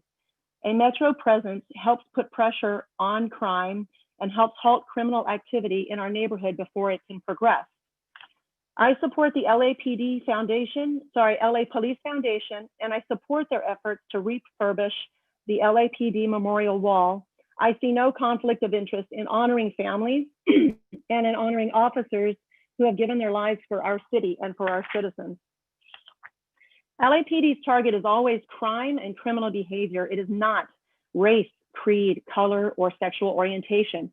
If you commit a crime, no matter what your color, race, or creed, you could be pulled over. Defend the LAPD, help them do their jobs. LAPD officers are human beings, and they deserve help, protection, and guidance from our community. Thank you. That's it. Next speaker, please, Madam Secretary. Next, we have Lorena Sanguino. You're on. Hi, I'd like to speak on public comment, chief's report, and 3E. Okay, 3 minutes. Okay. Good morning, commissioners and chief. It's yet another week with another police commission meeting. Everyone here pretends to protect and serve the community, but everyone here really wants to protect and serve their own interests. How can you commissioners sit there week after week, ignoring the fact that crime continues to steadily increase? Does it serve your personal interest for crime to escalate? Sabrov mentioned wanting to know where the reallocated funding would go. Interesting comment that makes me think why the commissioners keep ignoring the increase in crime. What is really going on here? I'm old enough to recall that city tried reallocation before. What was the result? Local agencies were given city-paid anti-gun contracts while those agencies used taxpayer money to purchase guns for gangs. Yes, reallocation worked back then, but for the criminals. Just Google Hector Marroquin. People will comment that I'm making assumptions of all from the actions of just one. But isn't that what you commissioners have done with police officers? You've allowed the actions of a small percentage of officers to taint the rest and allow this rhetoric to continue. Commissioners, stop making decisions based on feel-good techniques.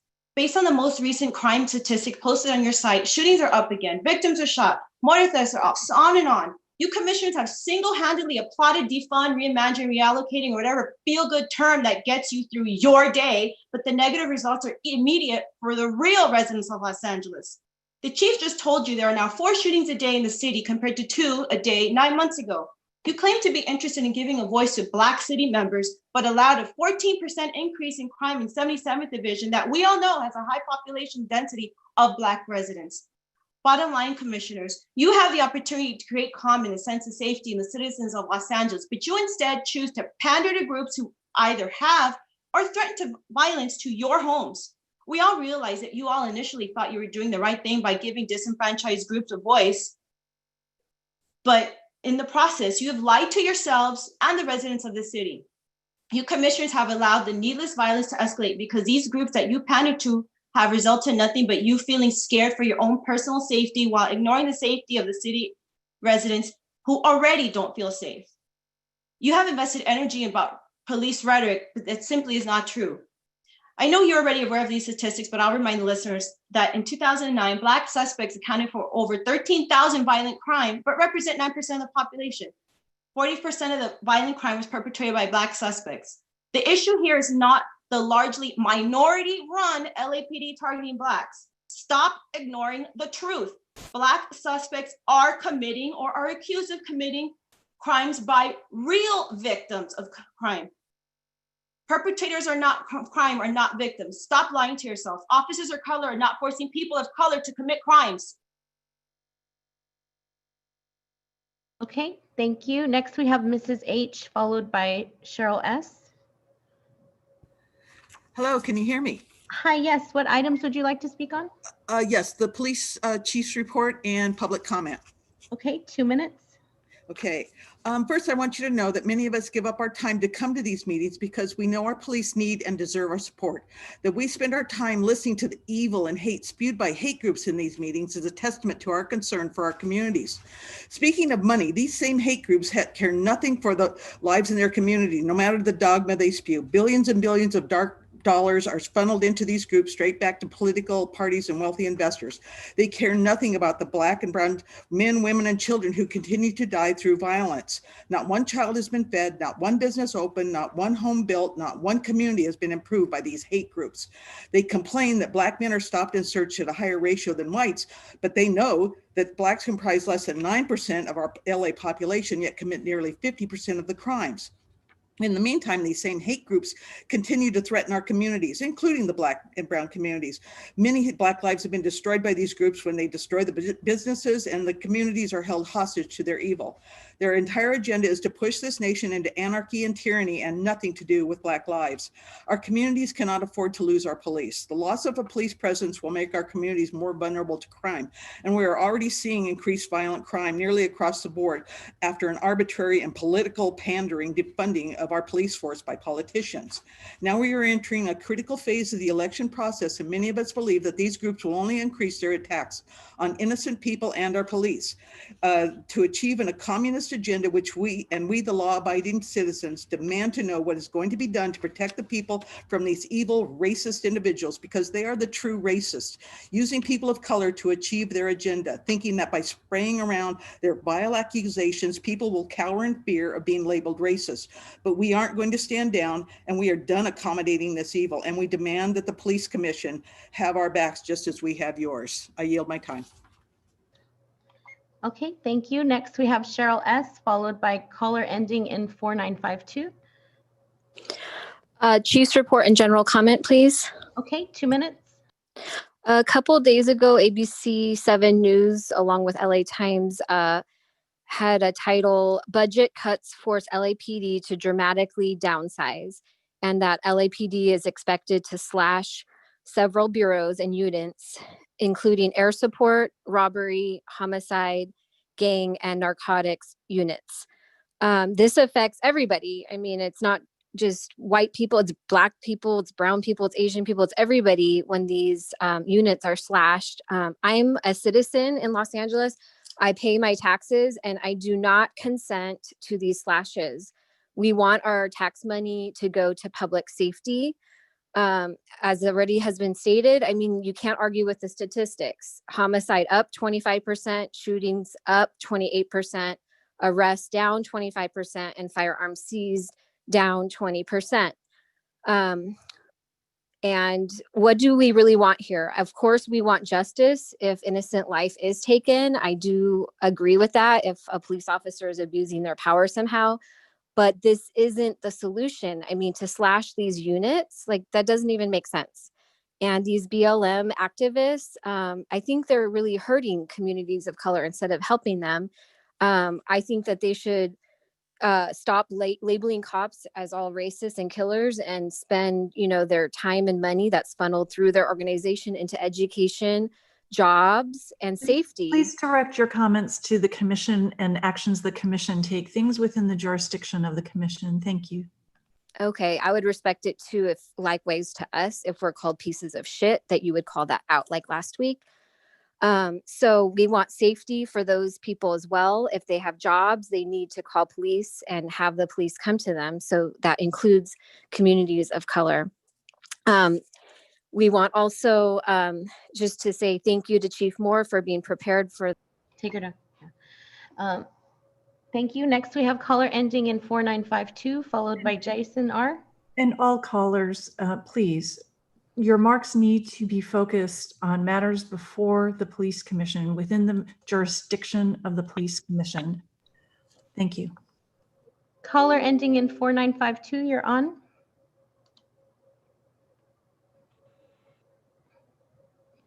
Can you hear me? Hi, yes. What items would you like to speak on? I'll speak on public comment and the chief's report. Okay, 2 minutes.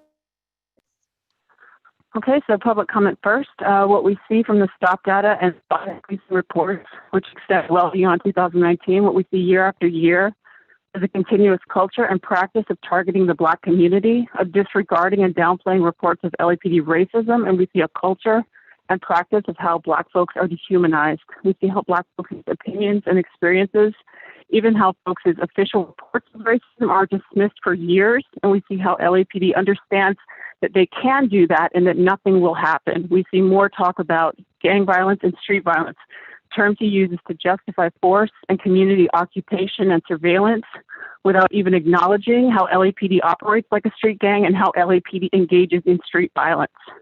LAPD murders people during police stops. Ezell Ford was murdered by police in 2014, and additional folks were murdered before then and since then as the result of attempted police stops. Police thought Ezell looked suspicious because he was a black man in an area designated as a known gang hangout. LAPD thought that gave them the right to stop Ezell, and when they didn't like how he responded to that, they decided they had the right to physically subdue him and to kill him. LAPD stops and LAPD occupation of communities results in death for Black folks, and it has to stop. Regarding the chief's report, when we hear Michael Moore talk about crime and how crime is going up, we hear him present police and the funding of police as the answer to this. But what we have to remember is what folks in the communities are telling us. And that that policing communities and the funding of police, and this is true regardless of tactic, whether it's called community policing or crime suppression, what investing in police and police occupation of communities actually does is it makes it more likely for crime to occur because it cuts that community off from the resources that they need while increasing stress and trauma by exposing folks to police surveillance and violence. And the number one. Okay, thank you. Next, we have Jason R. Jason, you're on. Hello, I'd like to speak on item 1 in public comment. Okay, 2 minutes. Chief Michael Moore, you need to be fired. The public agrees. Even the pigs that serve under him have called on him to resign. So, you keep saying the cutback in your personnel comes at the worst time. I think I need to correct you. It comes at the best time when the people of Los Angeles have decided it's time to reimagine public safety. You say you learned from your experiences over the summer. I think you meant to say your mistakes, but then again, you don't seem to ever learn. LAPD report last week said that out of 734 biased police complaints in 2019, 0 were substantiated. But then this week, the Office of Inspector General's report said Black people are stopped at 3 times their population rate and at 5 times the rate of white people. So Chief Moore, you ready to redo that report? We don't sit at a shared table. This table is bought, sponsored, and led by the LA Police Foundation and the Los Angeles Police Protective League. So fuck your table. Referring to Heather, or should I say Karen, or does Becky fit better? There is no honor listed on that LAPD memorial wall. It's just murderers, domestic abusers, rapists, and racists. And in terms of public comment, you need to stop limiting public comment. This fucker Soboroff, he takes 5 minutes to big up his best friend Moore when he was supposed to ask a question, but hundreds of people are shut out of this meeting each and every week due to your limitations on public comment. Next week, you most likely will be closing in, or will be likely doing a closed session to discuss the execution of Victor Valencia by Sergeant Colin Lansdale. Can we get some more info on why he was recently demoted from detective? Why is this person still working on your police after murdering Victor? Have you reached out to his family to make sure that they know when you're going to, that they know you're going to place his killing on the agenda? Are you going to give him the time to address the board? Or are you going to give them a translator or just have your secretary do it like last time? So fuck the LAPD, fuck Chief Moore. I yield my time.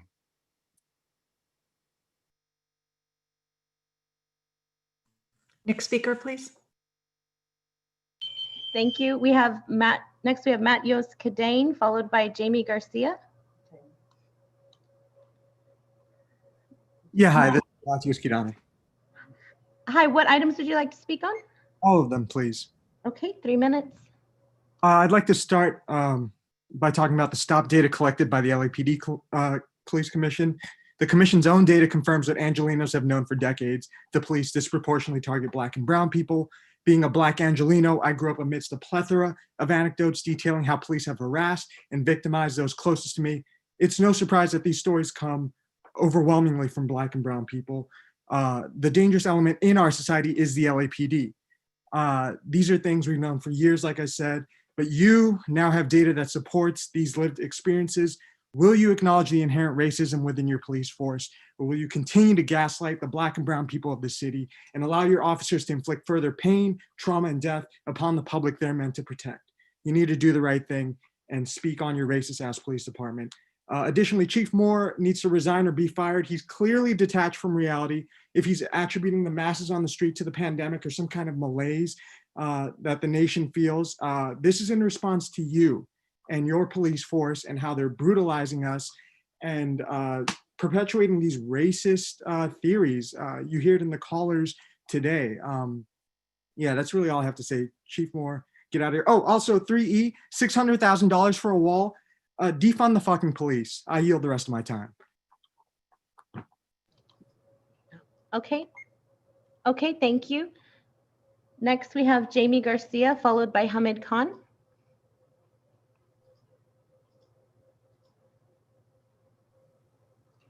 Hi, can you hear me? Hi, yes. What items would you like to speak on?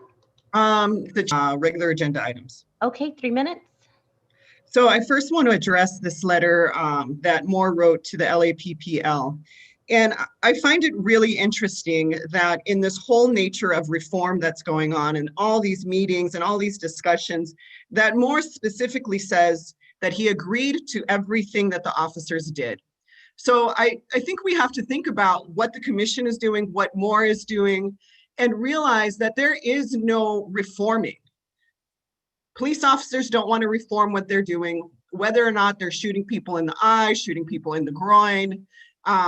The commission is attempting to do some kind of reform, but cooperating with people who believe that violence is the necessary intervention and in community situations. So there is going to be no reform. And I really want to, emphasize that, because when we're talking about the criminal justice system, we have to realize where policing ends, and policing ends in incarceration. So your solutions to community issues are to put someone in a cage, and to believe that rehabilitation within a cage is going to lead to someone coming out and doing anything productive with their lives. What it truly is torture. So you must realize that you are the straight to prison pipeline where you agree that torture is the intervention in community situations. So that piece needs to be very clear. And that is why Moore agrees that everything that officers are doing is correct, because Moore believes in violence as a form of intervention. And so let's talk about his cries about this decrease in the police budget. So truly there was only 106 million decrease, right? After city council went through their budgeting process. But what truly happened was $120 million increase from the previous budget. So there was truly no decrease. You still got the increase you want, and you are on your way to asking for more money when this next budget comes around at the end of November.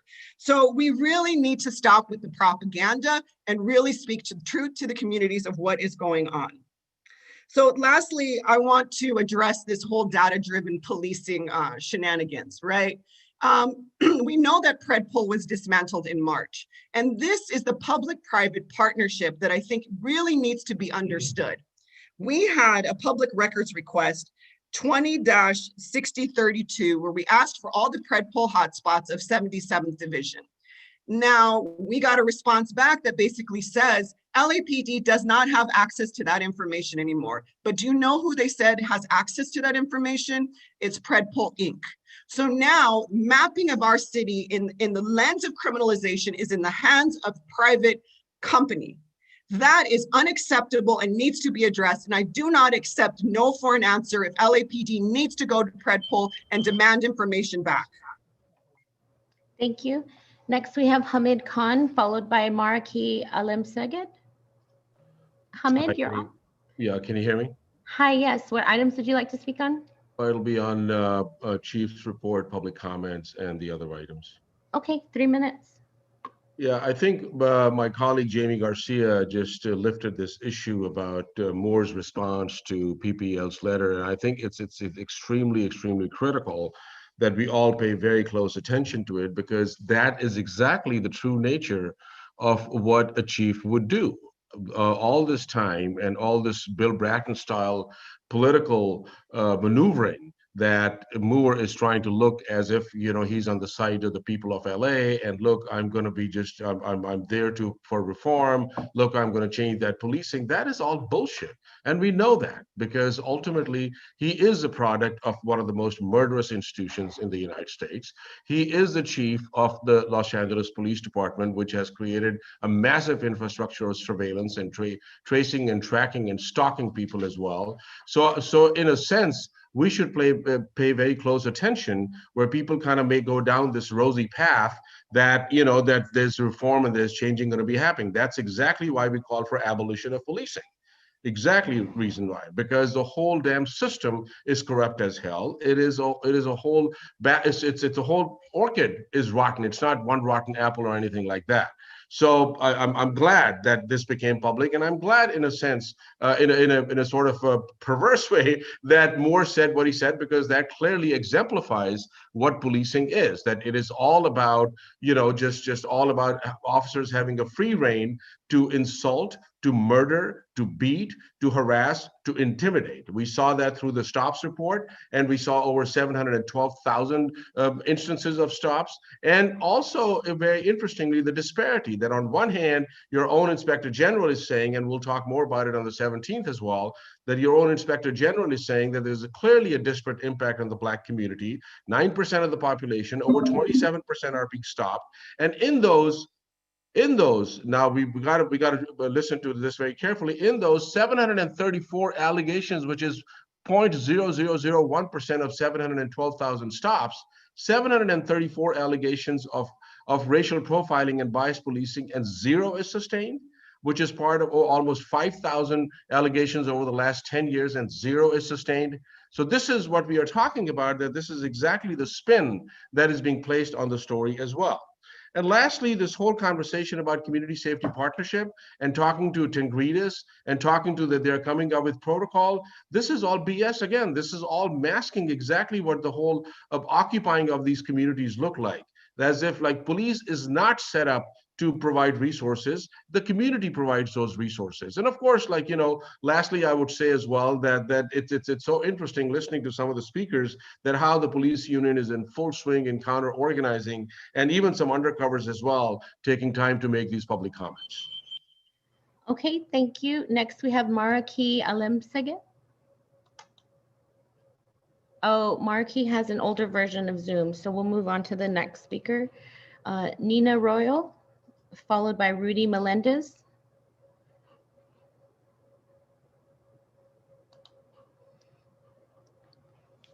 Nina Royal, you're on. I have a really bad cold, so it's probably hard to understand me. But I wanted to talk on the chief's report and regarding the funding for the memorial. I think it's number 3. 2 minutes. I see. Hear me? Yes. Hello? Go ahead. Oh, okay.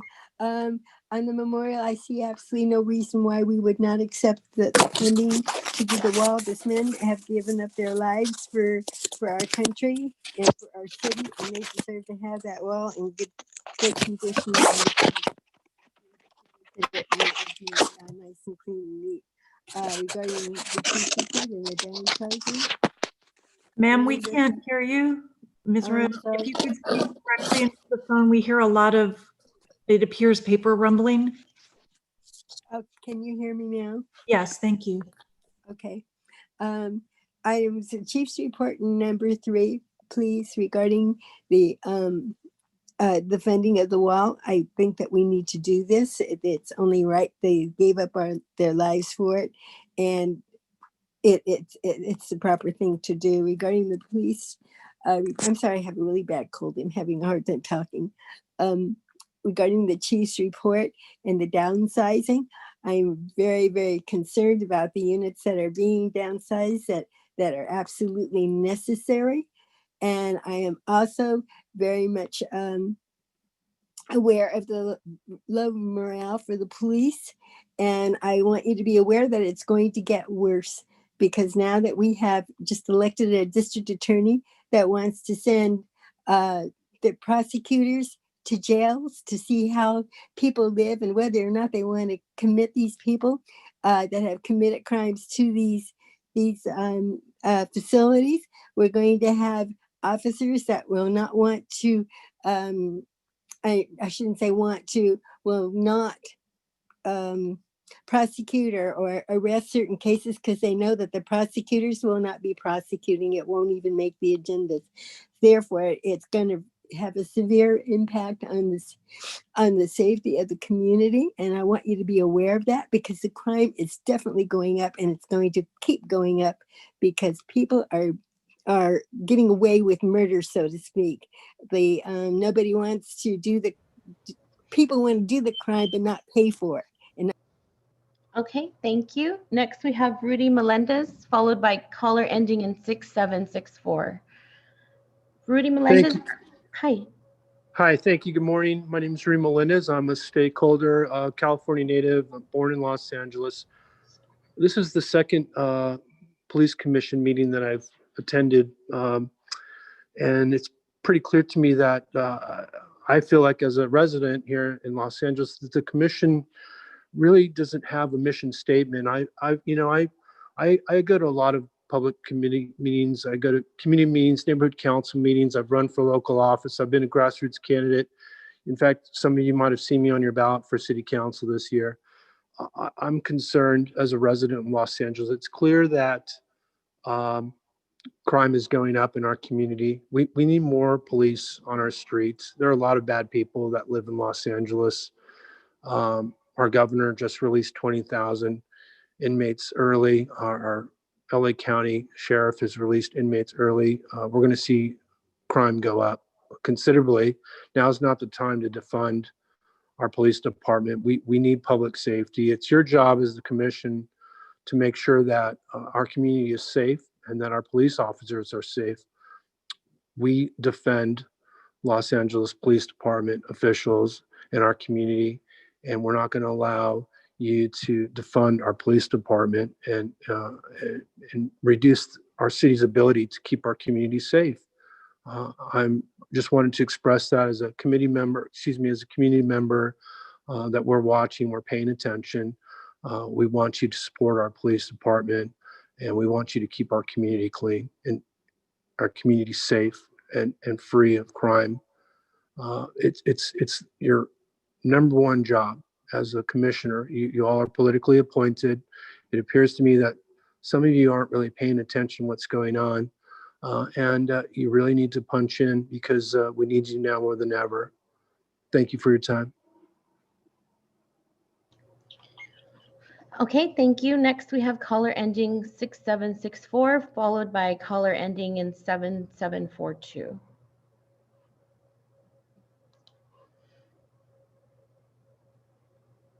Caller ending in 6764, you're on. Hi, can you hear me okay?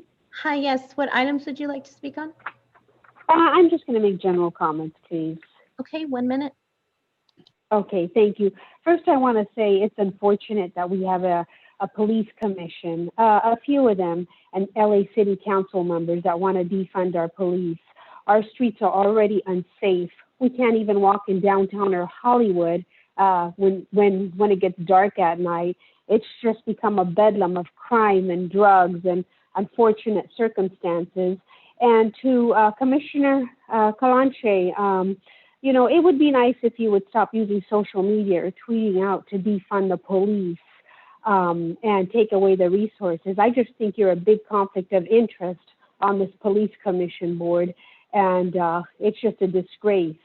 How you're on this police commission, I will never understand it. Same with the LA City Council members who have such a hatred for our law enforcement that they've actually jeopardized our safeties and our lives, wanting to reroute all this money back into the crime-ridden streets. So it's Okay, thank you. Next, we have caller ending in 7742, followed by caller ending in 0214. And Madam Secretary, that will be our last speaker, the one you just called out, the second one. Okay. Caller ending 7742, you're on. Yeah. Can you Hi. hear me now? Hi, yes. What items? Hi, would you- I like the chief's report. 3E, and general comments, please. Okay, 3 minutes. Thank you. It defies logic at this point in time to even consider defunding the police. This is during a time when violent crimes are rising quickly. We have civil unrest. This is a very bad social experiment that will cost lives, including our police. LAPD officers are ethnically diverse. Shame on all for calling our police racist killers. There's been a lot of people that have dropped in the F-bombs here, and I like not to, but F Garcetti, okay? This ad nauseum vilifying our police emboldens criminals. We've seen that play out many times recently. In many respects, LAPD has been weakened in their ability to protect us. Keep drugs, guns, and criminals off our streets. Is there no concern for victims of rising serious crimes? Victims need a voice and protection more than the criminals. People, some callers have talked about putting people in cages.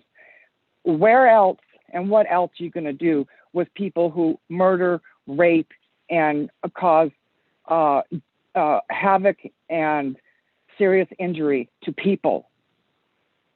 Restitution from criminals can fund whatever further special projects that BLM wants. They certainly have the funds. They haven't put it into any of their communities. Taxpayers want more police, not less. Victims' lives matter. This is going to, a lot of these reforms are going to set us back 20 years in addressing the needs of victims, the needs of law-abiding people, and why there is so much focus on criminals instead of those that are hurt by them is beyond me. The CSP model has been highly successful thus far. Continued focus in this area will get us good results. As far as the COVID report, I've seen many, many, many videos where protesters are in nose to nose with our officers, yelling at them, spitting at them. There needs to be something done about that. It's dangerous in many ways. It's dangerous to the protester.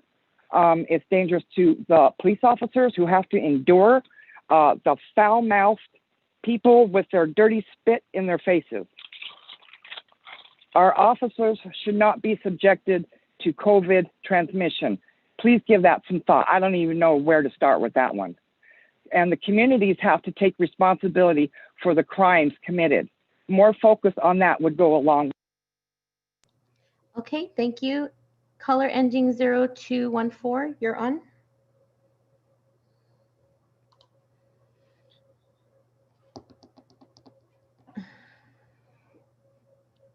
Caller ending 0214.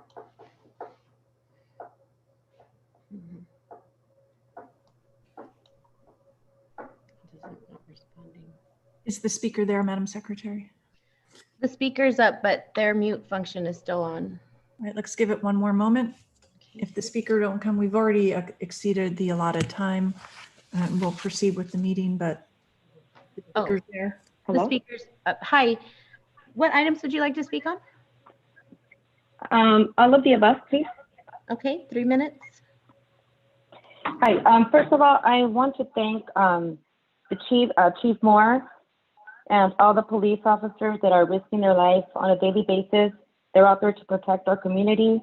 And I just think that it's a disgrace for this. There's so much disrespect and the morale that's out there against the, law enforcement when they sign up to protect and be readily available for, to help the community. Instead, we're hearing all these people bashing them, disrespecting them.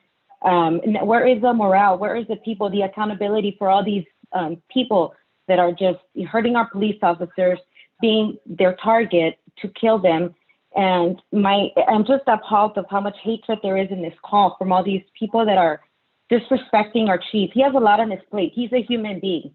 I just, where is the accountability for all this hatred? You're just showing yourself how much hatred people have in this world, how you're good at pointing fingers at, things that don't align to your agenda or what you believe in, or have some respect and dignity for our police officers, our commissioners that are trying to do their best. We're not perfect. You're not perfect. Okay. My thing is we need more police officers on our streets. My parents can't go out to the market. Why? Because they get kicked at. They get tea thrown at them. I want more police officers in our community. Los Angeles needs more. We need to defend our police. We need to have more police presence in our community. And it's just so sad that we can't even walk to the neighborhood market because at daylight, now broad daylight, now there's shootings happening. There's people just, committing crimes, robbing people at knife point. And, if we defund the police, where are they going to be at when people, victims, the vulnerable, when they really need them? How are they going to get the police to respond when we're defunding? We need to defend our police. We need to do whatever we need to do to protect them and our community, obviously, but we need to just come together as a community and as law-abiding citizens to just really take care of the ones that really need us, not groups that are Marxist, that are full of hatred, that are violent.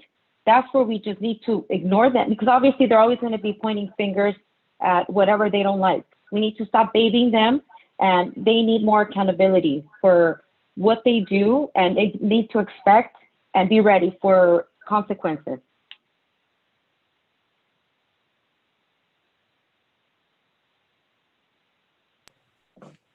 I assume the speaker is done, Madam Secretary. That concludes public comment. Mr. Teefank, I assume all the written comments we have received have been placed online per our current procedure, correct, sir? Yes, Madam President. Those that were addressed to the Police Commission have been posted online under public comments on the department website. Thank you. Thank you to all members of the public. For those who came today, got in queue, thank you to all members of the public who wrote to us. And I do sincerely thank you. I recognize that some of you believe that we do not listen, but we do. We listen to everyone who takes the time out of their busy lives to come forward and express their views.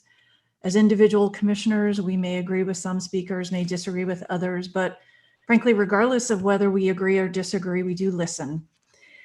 And we do respect you and the right you have to hold the views that you express. And that's very important. We respect you honoring those rights. And this is true even if you speak negatively or critically of commissioners, as many of you do, of the chief or of the department.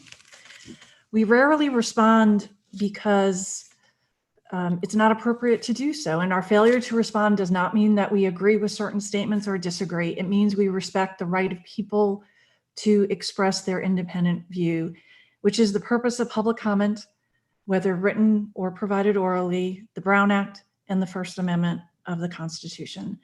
And regardless of our individual views, whether we agree or disagree on an issue, we must all agree that we are Angelenos. As Commissioner Soboroff said earlier, we all care deeply about this city.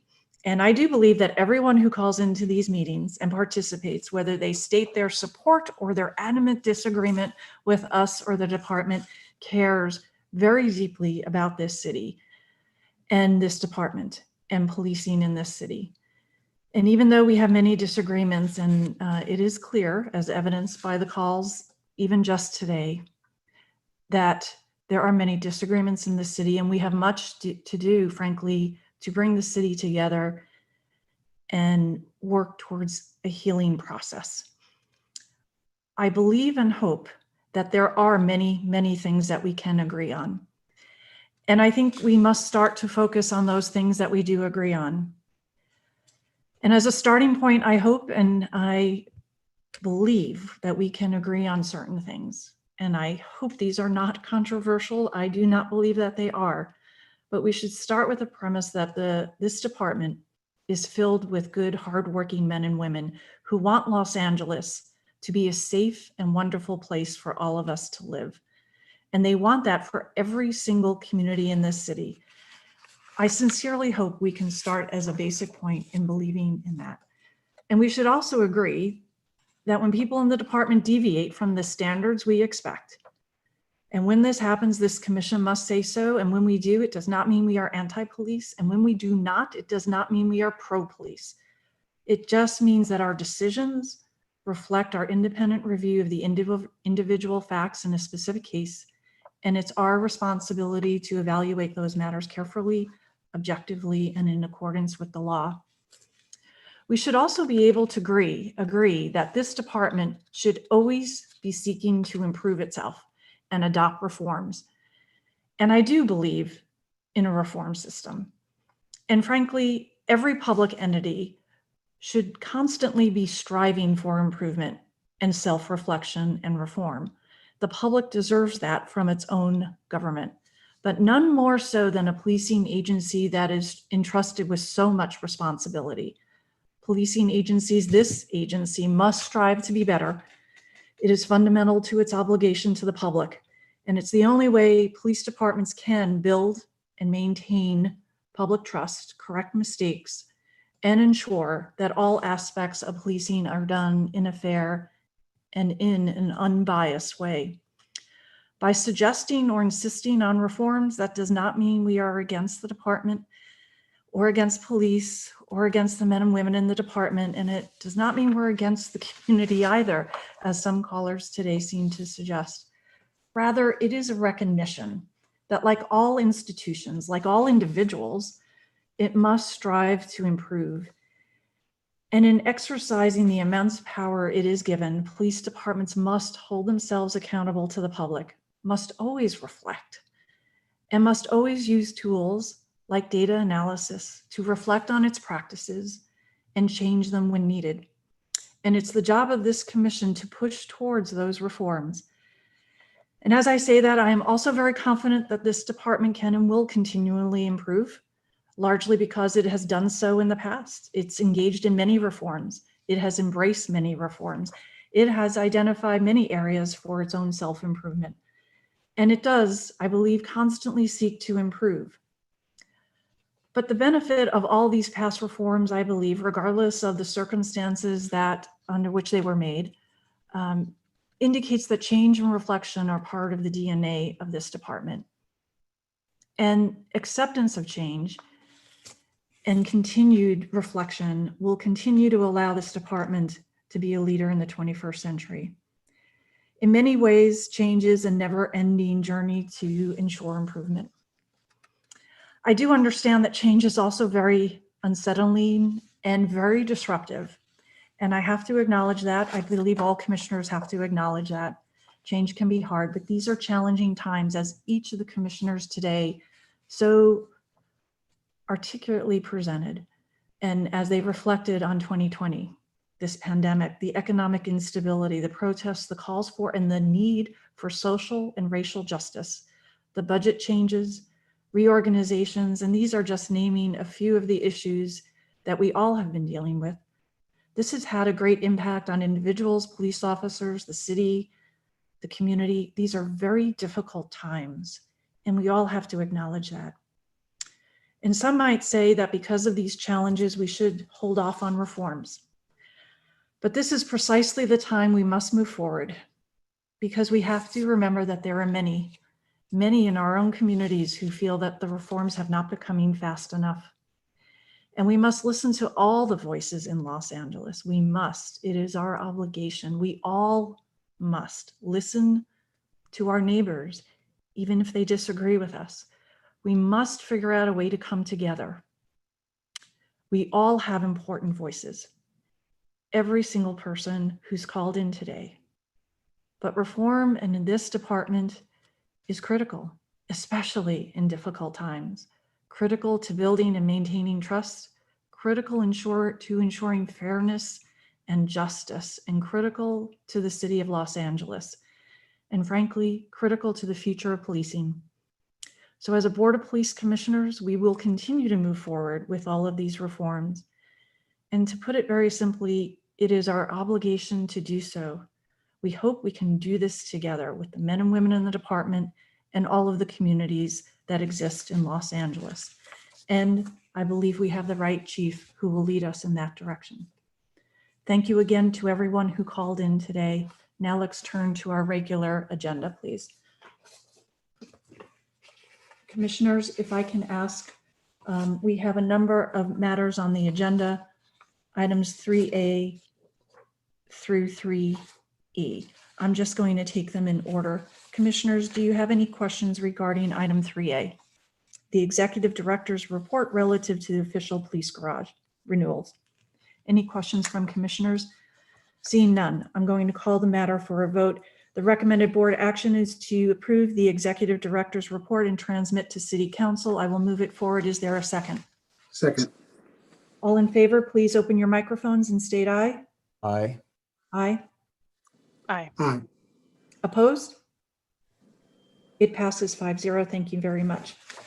The next item on our agenda is item 3B, the department's report relative to the revolving training fund that we are required to present to council. Members of the commission, do any of you have any questions on that? No hands, no open mics. I will move the matter forward.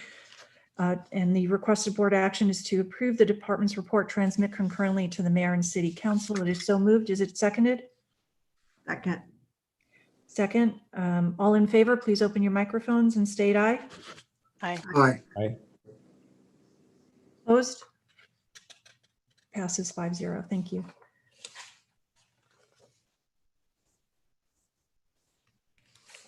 One moment, please. Item C, item 3C.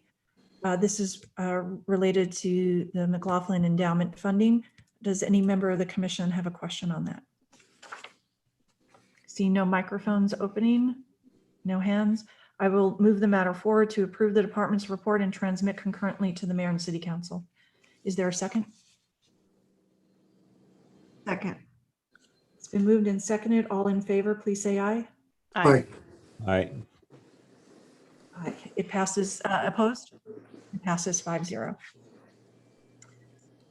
With respect to item 3D, relative to the destruction of obsolete, original, and duplicate records, are there any questions from commissioners on item 3D? No. No. I see no hands. I will move the matter forward to approve the department's report and transmit to the city clerk, records management officer. Is there a second? I'll second. Second, thank you. All in favor, please say aye. Aye. Opposed? It passes 5-0. With respect to the final matter, Mr. Bonner, I understand you may need to recuse yourself, sir. Yes, I honestly don't think that I need to, but I'm going to, in the abundance of caution. The consideration is just that my company has done some business with one of the firms. Gensler in particular is a company we've done some business with in another state. And so I just want to note that for the record and indicate that on that basis, I will recuse myself just to avoid any appearance of potential conflict. Thank you. Certainly, sir. Thank you. And my understanding, Mr. City Attorney, must Commissioner Bonner sign off, or can he stay online and not participate? What's the protocol? Unless if there were going to be some discussion, he would have to sign off. But if there's not going to be discussion, he could just not participate in the vote. I believe that there may be. Commissioner Bonner, shall you just join us in closed session, sir? Okay. Sure, I'll just sign off and I'll see you in closed session. Thank you. Very good, thank you. If we could bring Chief Grimala up, I would just ask her to, I understand she'll be presenting on this matter. I would just ask her to provide us with the details of what will be done with the $600,000. It certainly is a significant amount of money for, in my opinion, a very worthy cause to have a memorial wall. But Chief, it's a significant amount of money in these very trying times. If you could please provide detailed information regarding how the money will be used for the wall and why $600,000 is necessary. Thank you very much, President Decker, police commissioners, Inspector General, and Chief Moore for this time as well. It was back in 1962, and then President John F. Kennedy signed a proclamation for National Police Officer Memorial Day. And as we look at a fitting way to not only honor the memory of those that have died in the line of duty, but very much more importantly, for those left behind, the department back in October of 2009 dedicated a memorial wall outside of police headquarters facility. Unfortunately, over time, fabrication issues caused some of the memorial to become challenged by weather conditions, by cleaning conditions, by some of the materials that were used at the time. Over the years, attempts by fiscal group here within the department, facilities management group, to fix the memorial at different points in time still caused very little extended support to the memorial itself. So over time, smaller attempts to keep the memorial looking worthy of what it was representing fell short. Recently, within the last 13 months, the Los Angeles Police Foundation was approached by a generous donor who had some specific conditions for some money that she wanted to contribute specifically to this memorial project. Based on that, several discussions, in-person and Zoom meetings took place to take a look at how best the monies that were being contributed to this project could be used. Going back to Gensler and Zahner, the two companies who participated in the planning, design, and fabrication of the current memorial wall, they were brought forth in these discussions. As we looked at fiduciary challenges, some of the great ideas that came from rank and file, from the community, to reconstruct the wall in a different manner, unfortunately, could not meet our budgetary requirements. So there were certain things that the department was looking for, Chief Moore, myself, and others, with regard to guarantees that this project would not be one that would be subject to the same issues as the one that was dedicated in 2009. So there were very frank, candid, yet professional discussions so that we did not replicate past problems.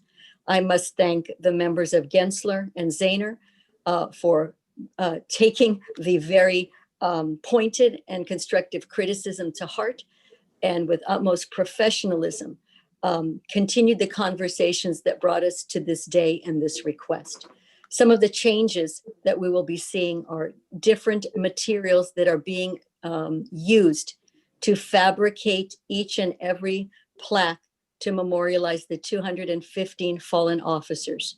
They also are changing some of the appearance of the plaque, not only the materials, to better reflect some of the requests made by the department, which will include a laser image of each fallen officer, where we have a portrait that can be rendered in that fashion.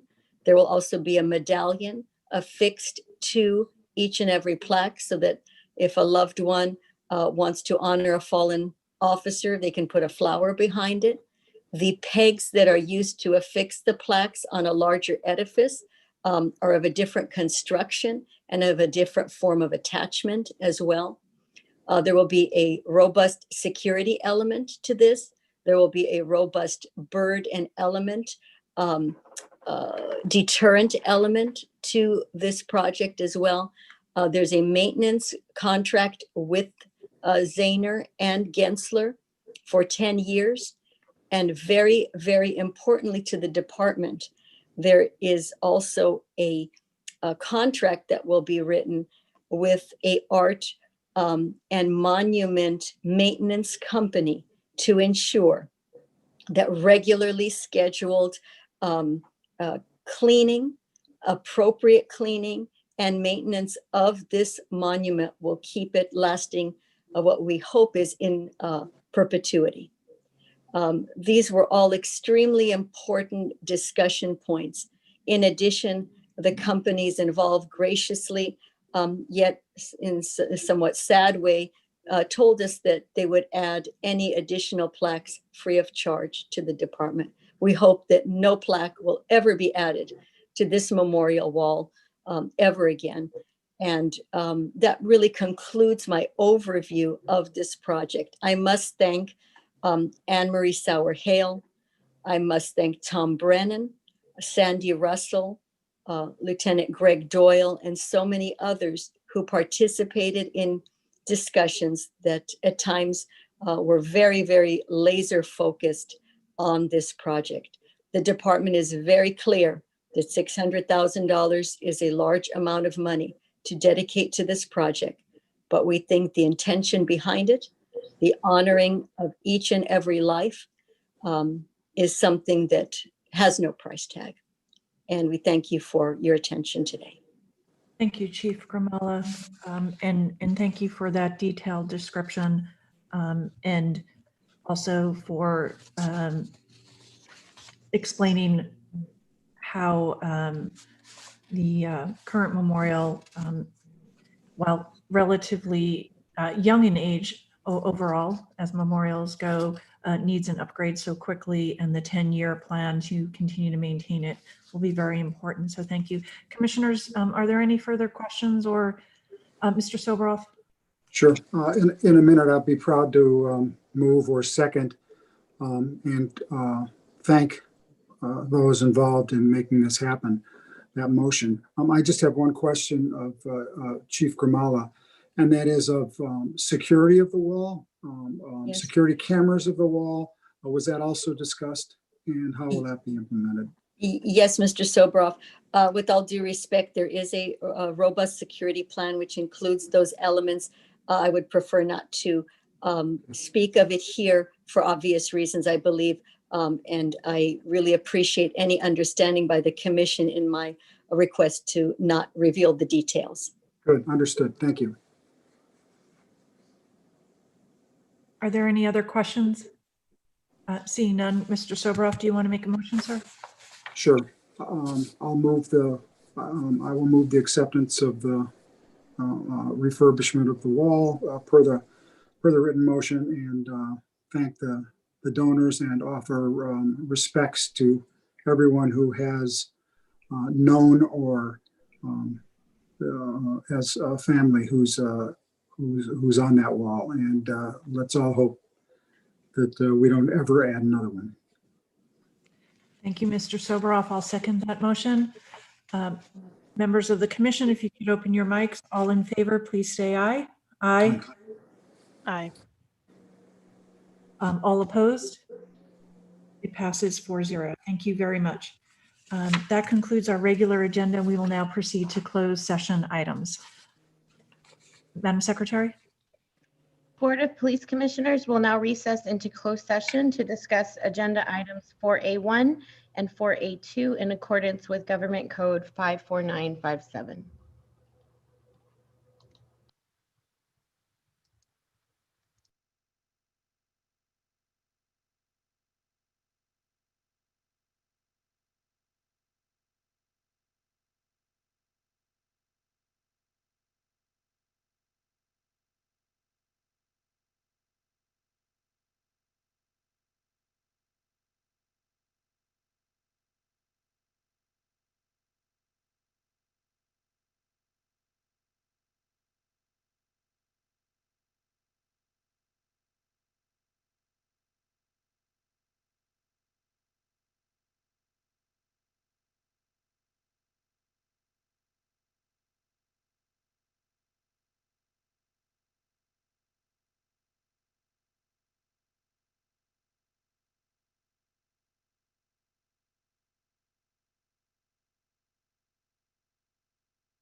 Let's give all the commissioners a moment to get back online. And as soon as we have everyone, we will proceed with the readout of the closed session.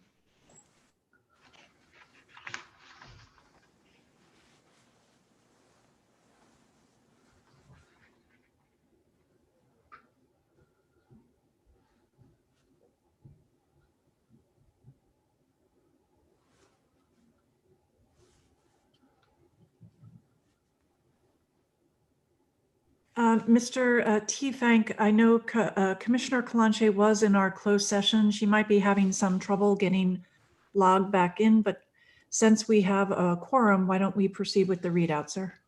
Yes, Madam President. Commission has concluded its work in closed session as to item 4A, non-tactical unintentional discharge 058-19. Let the record reflect Commissioner Bonner was not present for this case. The other 4 commissioners were. The chief's recommendations were unanimously adopted 4-0. Those recommendations were tactical debrief. Drawing and exhibiting does not apply. Non-tactical unintentional discharge, accidental discharge, out of policy, 1 police officer 2.